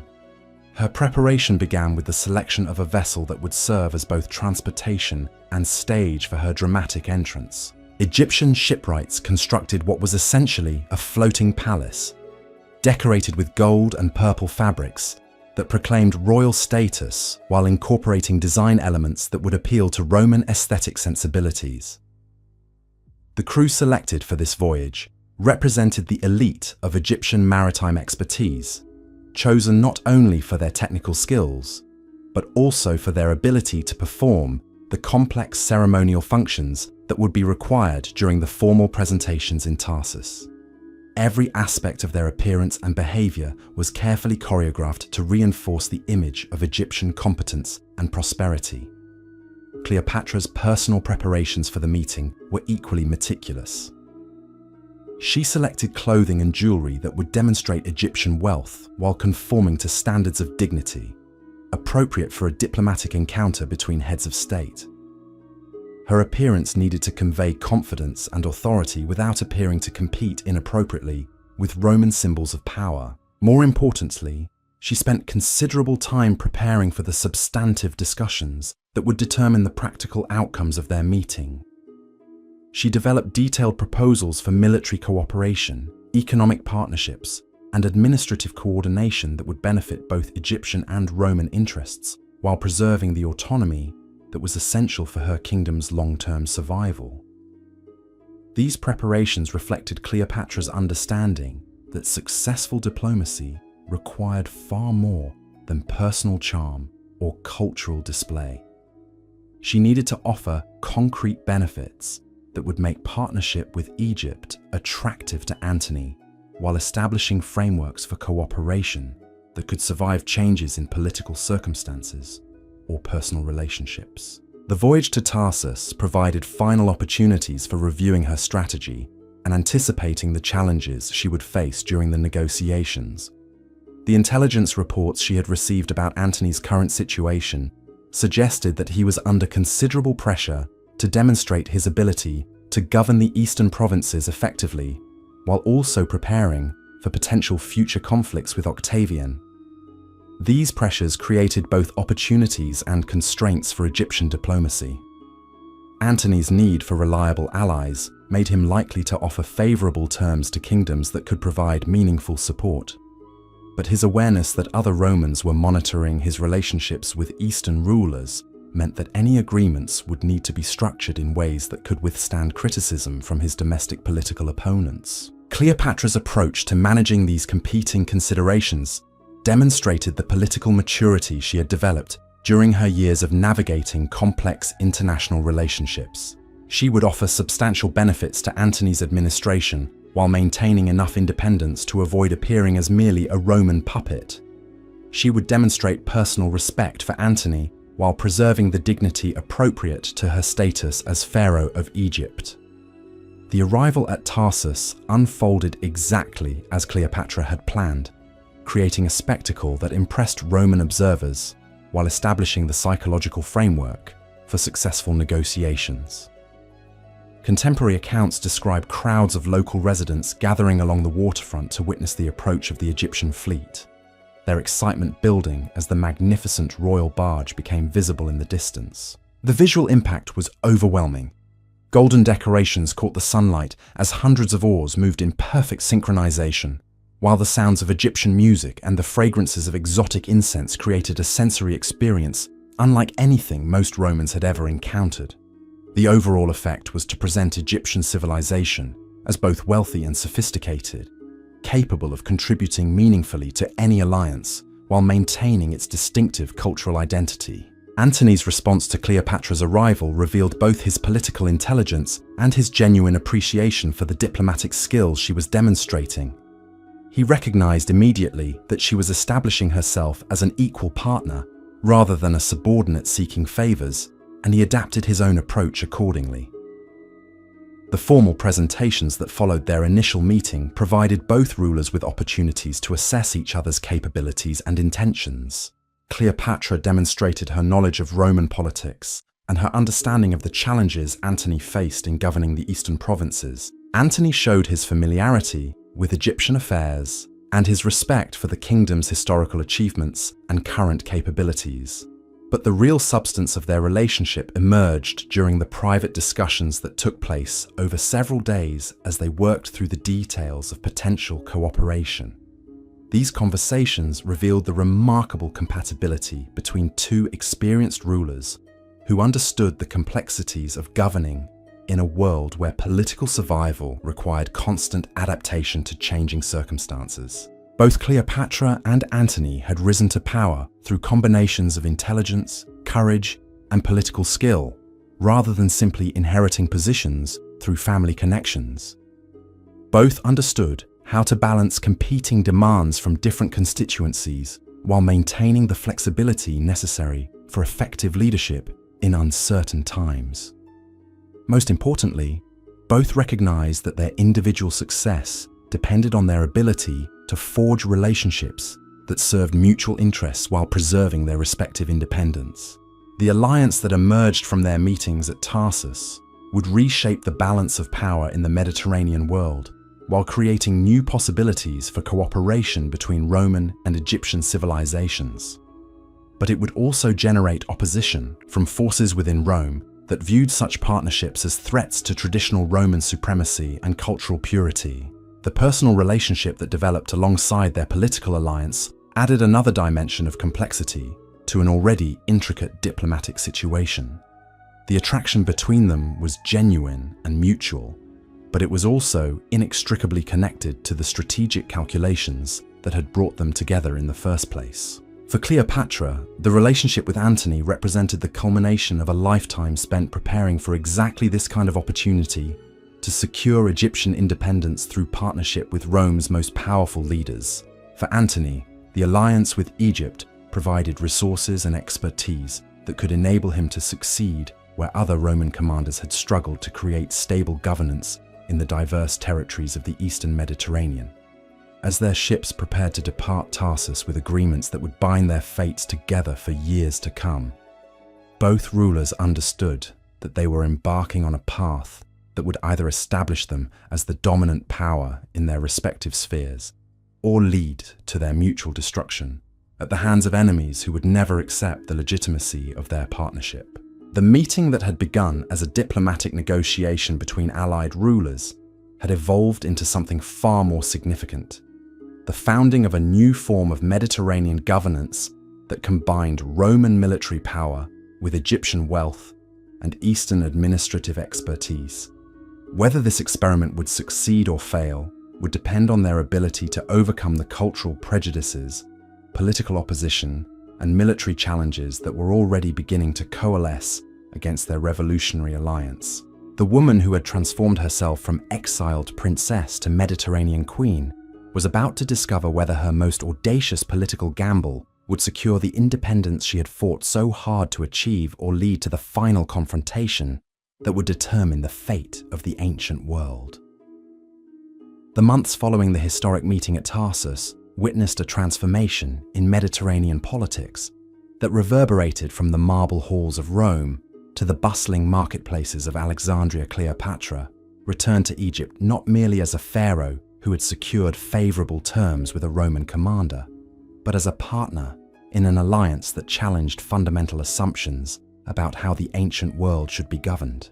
The agreements she had forged with Mark Antony were revolutionary in their scope and implications. Unlike the traditional client relationships that characterized Rome's dealings with Eastern kingdoms, this partnership treated Egypt as an equal contributor to joint enterprises that would benefit both civilizations. Egyptian administrative expertise would be combined with Roman military organization to create more effective governance throughout the eastern provinces.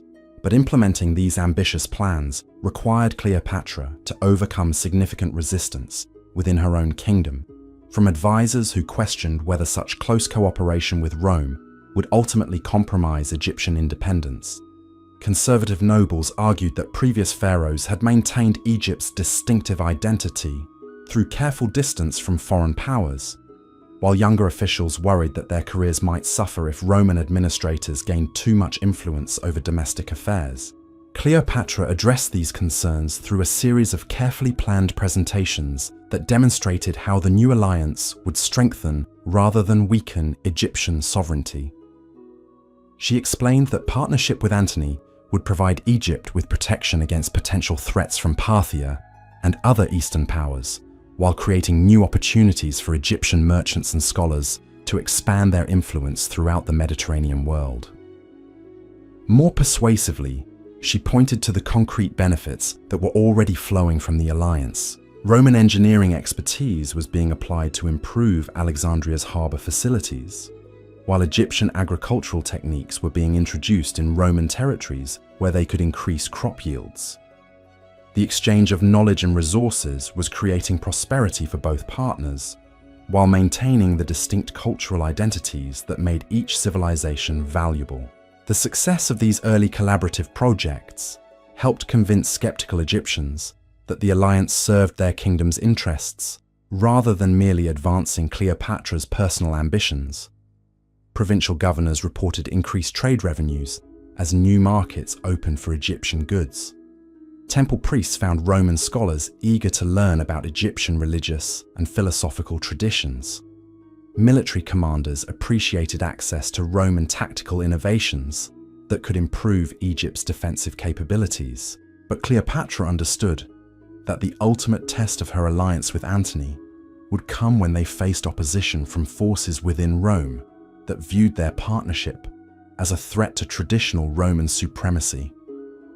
Intelligence reports from across the Mediterranean suggested that Octavian and his supporters were already developing arguments against what they characterized as Eastern corruption of Roman values and institutions. These criticisms focused particularly on the personal dimension of the relationship between Cleopatra and Antony, which Roman traditionalists portrayed as evidence that foreign influences were undermining the moral discipline that had made Rome great. The fact that their partnership had produced children created additional complications, as opponents could argue that Antony was placing personal interests above Roman strategic objectives. Cleopatra recognized that defending the alliance would require more than diplomatic arguments or demonstrations of practical benefits.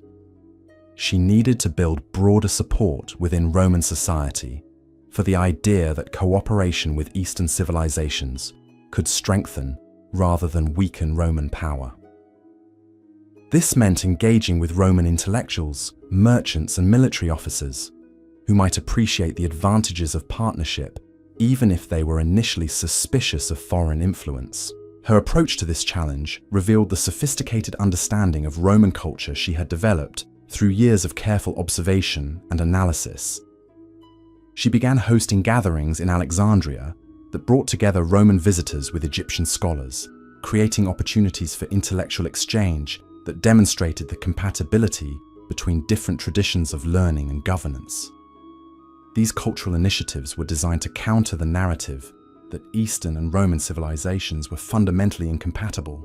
By showcasing Egyptian achievements in mathematics, astronomy, and medicine alongside Roman accomplishments in law, engineering, and military organization, Cleopatra could argue that cooperation between the two cultures would produce innovations that neither could achieve independently.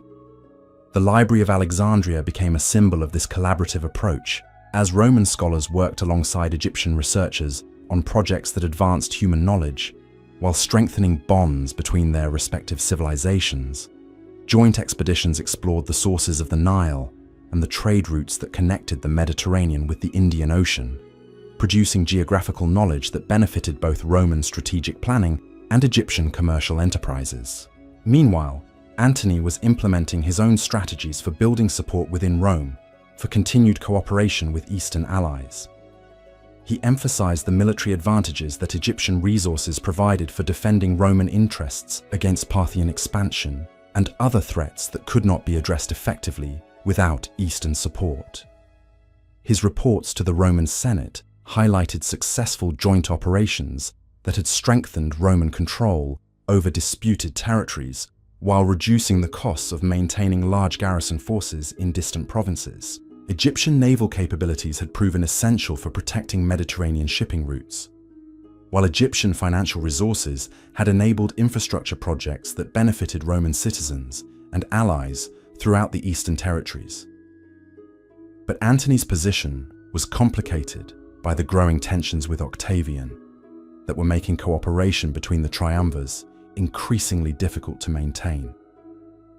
Personal rivalries and policy disagreements were creating pressures that threatened to destroy the political settlement that had emerged from their victory over Brutus and Cassius.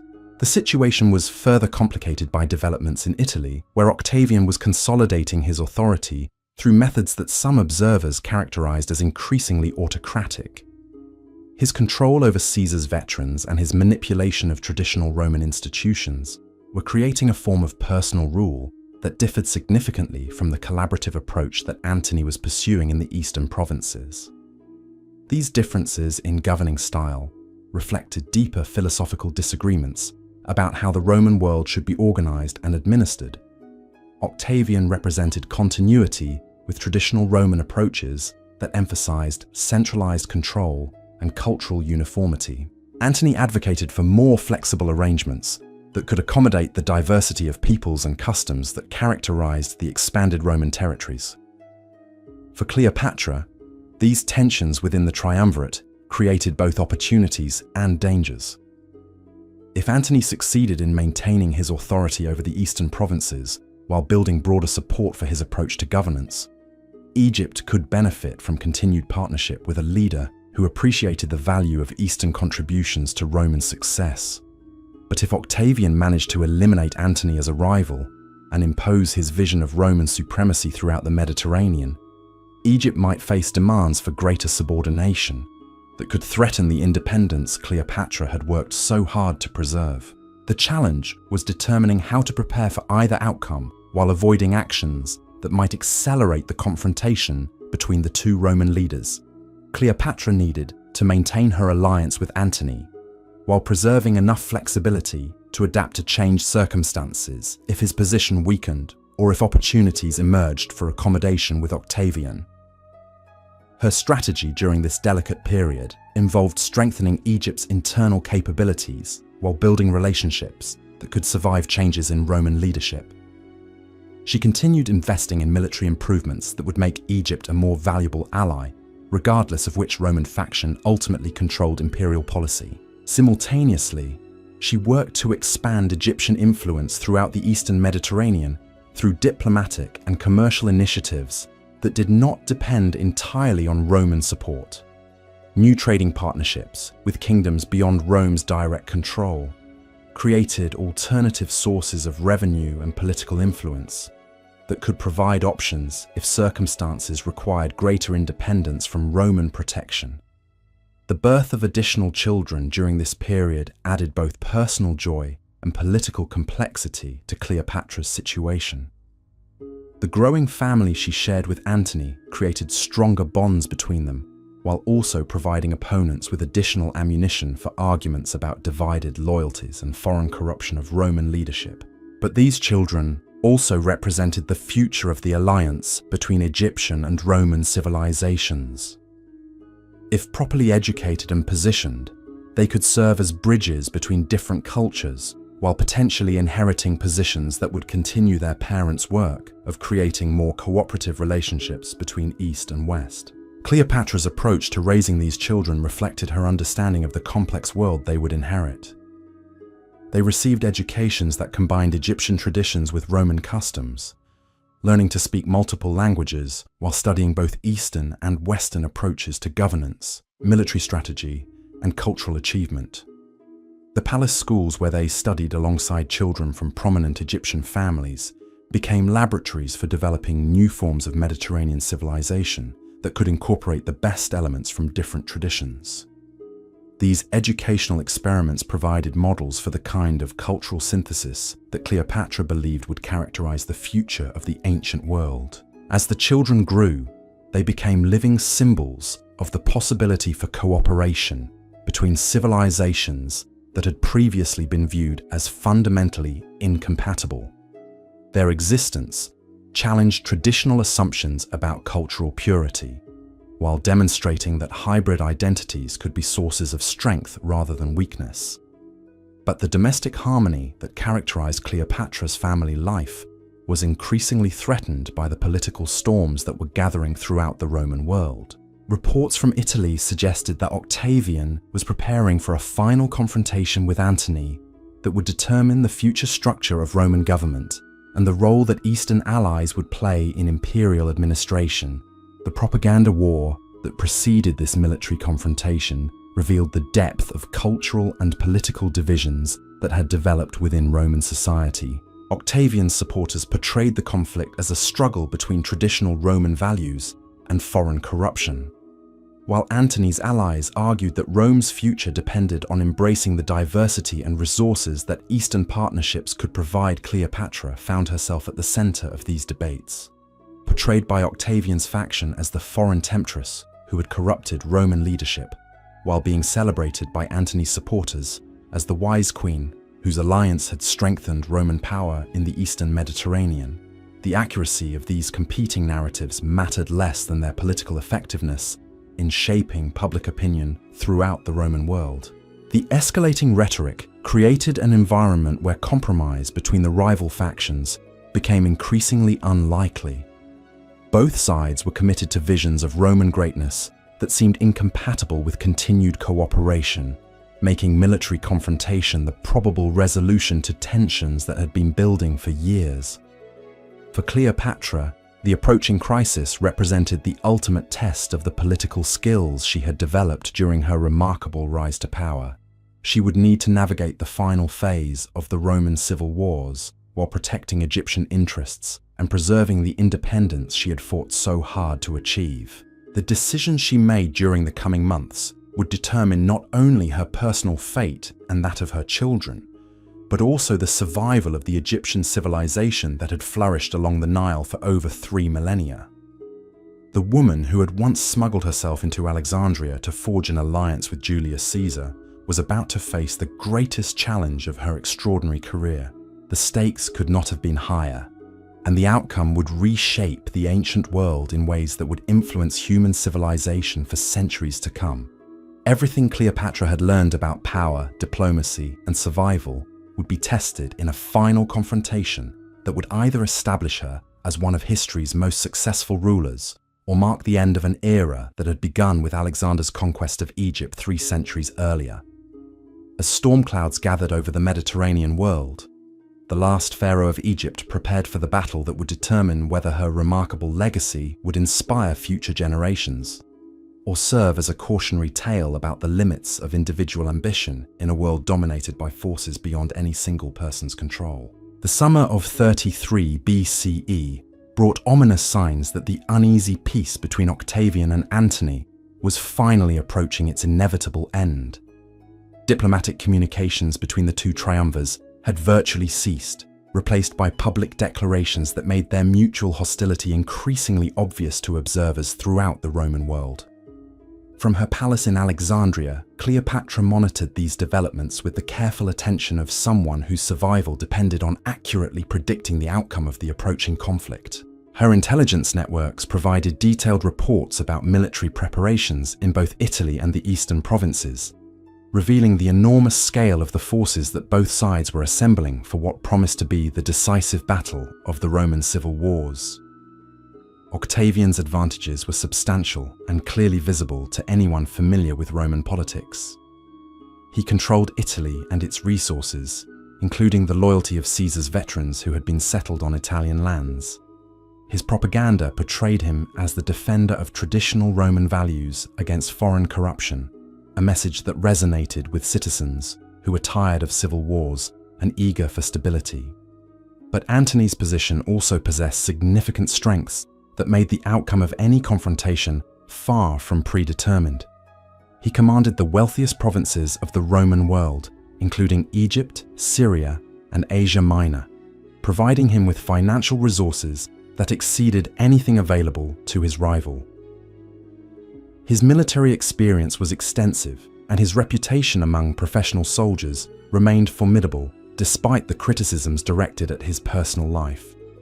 Most importantly for Egyptian interests, Antony's approach to governing the Eastern territories had demonstrated genuine appreciation for non-Roman contributions to imperial success. His willingness to work with local rulers and incorporate Eastern administrative practices had created more stable and prosperous conditions than had existed under previous Roman arrangements. Cleopatra's analysis of the strategic situation convinced her that supporting Antony remained Egypt's best option for preserving the independence and prosperity she had worked so hard to achieve.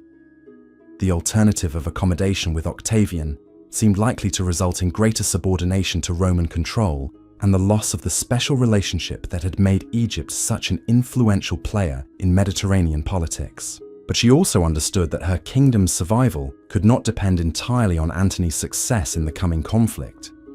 Egypt needed to be prepared for any outcome, including scenarios where neither triumvir emerged completely victorious, or where the Roman world fragmented into competing spheres of influence that might create new opportunities for independent action.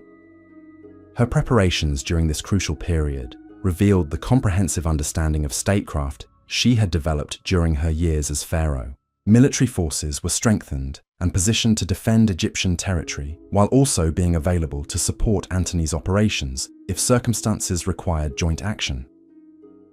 Economic resources were accumulated and protected to ensure that Egypt could survive disruptions to normal trade relationships.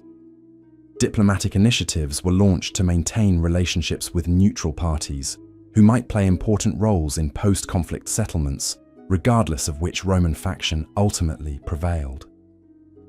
These efforts included communications with Persian and Arabian rulers who had remained outside Roman control, as well as with Greek cities and minor kingdoms that might regain some independence if Roman authority weakened. The complexity of these preparations required Cleopatra to manage multiple competing priorities simultaneously, while maintaining the appearance of confident leadership that was essential for domestic stability.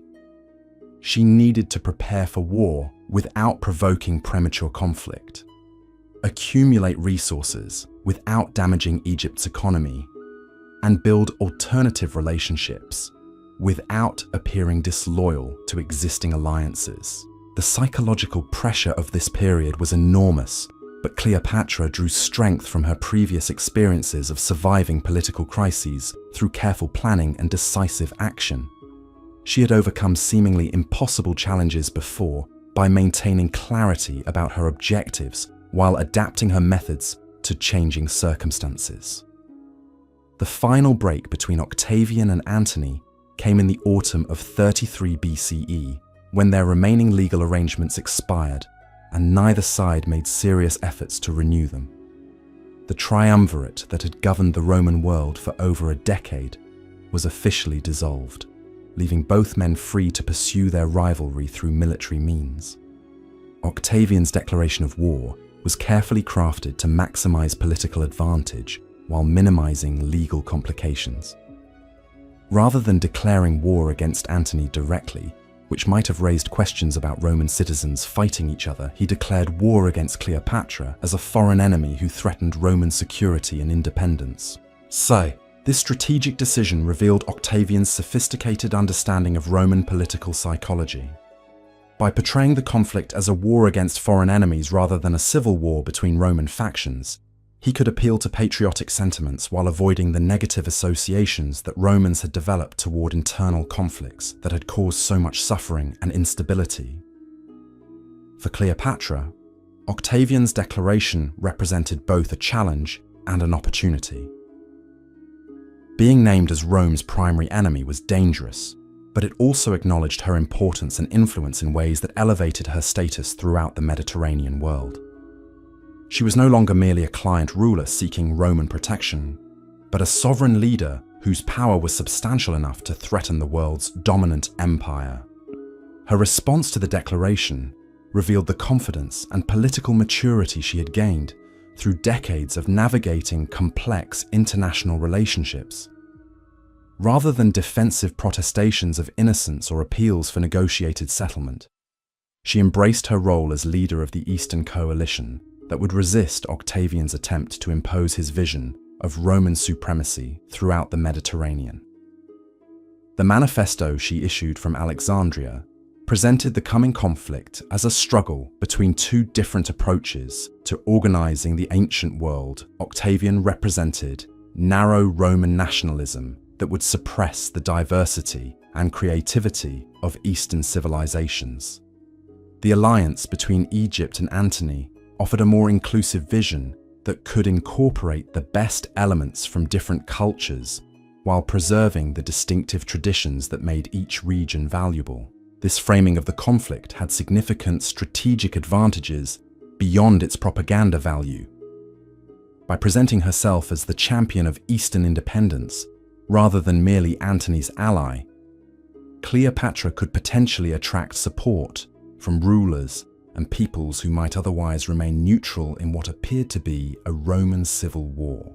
The months that followed saw intensive diplomatic activity as both sides sought to build coalitions that would provide advantages in the military confrontation that was clearly approaching. Cleopatra's efforts focused particularly on kingdoms and cities that had maintained some independence from Roman control, or that had reasons to resist further Roman expansion.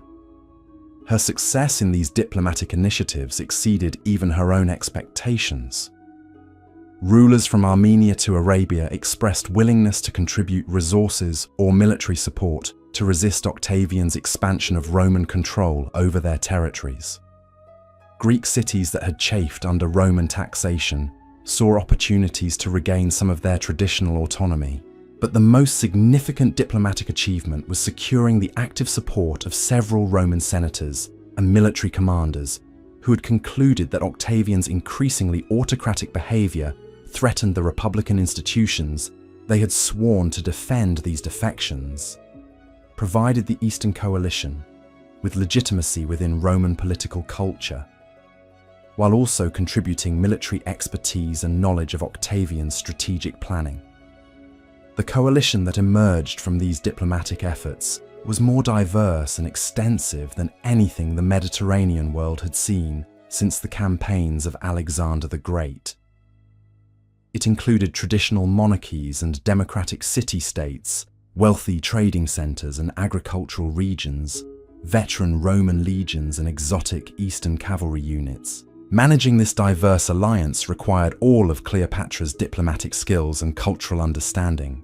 She needed to coordinate military operations between forces that used different languages, tactical systems, and command structures, while maintaining unity of purpose among leaders whose ultimate objectives might diverge significantly. The logistical challenges were equally daunting. Supplying and coordinating armies scattered across thousands of miles of territory required administrative capabilities that exceeded anything previously attempted in ancient warfare. Egyptian organizational expertise became crucial for managing the complex supply chains and communication networks that held the coalition together. As winter turned to spring in 32 BCE, both sides completed their preparations for the campaign that would determine the future of the ancient world. The forces assembled for this conflict dwarfed anything seen in previous Roman civil wars, reflecting the enormous resources that both coalitions had mobilized for their final confrontation. Cleopatra's personal involvement in these preparations demonstrated her evolution from diplomatic negotiator to active military leader. She participated in strategic planning sessions, supervised the construction of warships specifically designed for the naval battles that were expected to play crucial roles, and worked directly with commanders to ensure that Egyptian forces could operate effectively alongside their diverse allies. The woman who had once risked everything to forge an alliance with Julius Caesar was now commanding resources and wielding influence that made her one of the most powerful individuals in the ancient world. But she also understood that all her achievements would be meaningless if the coming battle resulted in defeat and the destruction of everything she had worked to build. The stakes of the approaching confrontation extended far beyond personal survival or even Egyptian independence. The outcome would determine whether the Mediterranean world would be unified under a single Roman authority or remain a diverse collection of civilizations that could interact as equals while maintaining their distinctive identities. For Cleopatra, The battle represented the culmination of a lifetime spent preparing for exactly this moment, when individual skill and determination could influence the course of human history. Everything she had learned about politics, warfare, and leadership would be tested in a confrontation that would either vindicate her vision of cooperative Mediterranean civilization or mark the end of an era that had begun with the conquests of Alexander. As her fleet prepared to sail from Alexandria's harbour for the final time, Cleopatra stood once more on the palace balcony where she had contemplated so many crucial decisions during her remarkable reign. The gentle evening breeze carried the sounds of a city preparing for war, but also the timeless rhythms of a civilization that had endured along the Nile for over 3,000 years. The last pharaoh of Egypt was about to discover whether her extraordinary journey from powerless exile to Mediterranean queen would end in triumph or tragedy. But she faced that uncertainty with the same courage and intelligence that had carried her through every previous challenge of her incredible career. The armada that departed Alexandria in the early hours of September 31st BCE represented more than just a military force sailing toward destiny. These 500 vessels carried with them the accumulated wisdom of 3 millennia of Egyptian civilization, the dreams of Eastern peoples who yearned for independence from Roman dominance, and the personal ambitions of a woman who had transformed herself into the most powerful queen in the ancient world. Cleopatra's flagship, magnificent beyond anything the Mediterranean had ever witnessed, cut through the gentle swells as its golden prow pointed toward the coast of Greece, where Octavian's forces were gathering for the confrontation that would reshape the ancient world. The ship itself had become a floating symbol of the cultural synthesis she had spent her reign promoting, combining Egyptian craftsmanship with Roman engineering innovations and Greek artistic traditions. The crew that manned this extraordinary vessel represented the diversity of the coalition she had assembled. Egyptian sailors worked alongside Syrian navigators, while Greek marines shared deck space with Roman defectors who had abandoned Octavian's cause. Their ability to function as a unified fighting force, despite their different backgrounds and languages, demonstrated the practical viability of the inclusive approach to governance that Cleopatra and Antony were championing. But beneath the surface unity lay tensions and uncertainties that reflected the enormous challenges facing any attempt to unite such diverse peoples under a single command structure. Language barriers created communication difficulties that could prove fatal during the confusion of naval combat. Cultural differences in military traditions and tactical preferences required constant negotiation and compromise to maintain operational effectiveness. Most significantly, the personal loyalties of individual commanders remained divided between their immediate obligations to the coalition and their longer-term concerns about survival in a world where backing the losing side could mean death or exile for themselves and their families. The pragmatic calculations that had brought these forces together could just as easily tear them apart if circumstances changed, or if alternative opportunities for advancement appeared. Cleopatra understood these vulnerabilities better than anyone, having spent months observing the complex dynamics within her own alliance, while also monitoring intelligence reports about similar problems affecting Octavian's forces. The key to victory would not be eliminating these tensions entirely, which was impossible, but managing them effectively enough to maintain coalition unity during the crucial phases of the upcoming battle. Her approach to this challenge revealed the sophisticated leadership skills she had developed during her years of governing Egypt and managing relationships with Roman leaders. Rather than pretending that problems did not exist or attempting to impose artificial harmony through authoritarian control, she acknowledged difficulties openly while working to address their underlying causes. Regular councils brought together commanders from different contingents to discuss tactical coordination and resolve disputes before they could undermine operational effectiveness. Cultural liaisons helped translate not just languages, but also the different military traditions and expectations that shaped how various units preferred to fight and be commanded. Most importantly, Cleopatra ensured that all coalition members understood the broader strategic objectives that made their cooperation essential. The battle they were approaching was not merely another Roman civil war where the winner would simply replace the loser in controlling the same imperial system. It was a fundamental struggle over whether the Mediterranean world would be governed through centralized Roman authority or through more flexible arrangements that preserve space for diverse civilizations to flourish. The voyage toward their rendezvous with Antony's forces provided final opportunities for Cleopatra to refine her strategy and prepare for the challenges that lay ahead. Intelligence reports suggested that Octavian had assembled a formidable fleet of his own, commanded by experienced Roman admirals who understood the tactical innovations that had made Roman naval power so effective during previous Mediterranean conflicts. But these same reports also revealed weaknesses in Octavian's position that could be exploited by skilled opponents who understood how to coordinate complex operations involving multiple types of vessels and diverse tactical approaches.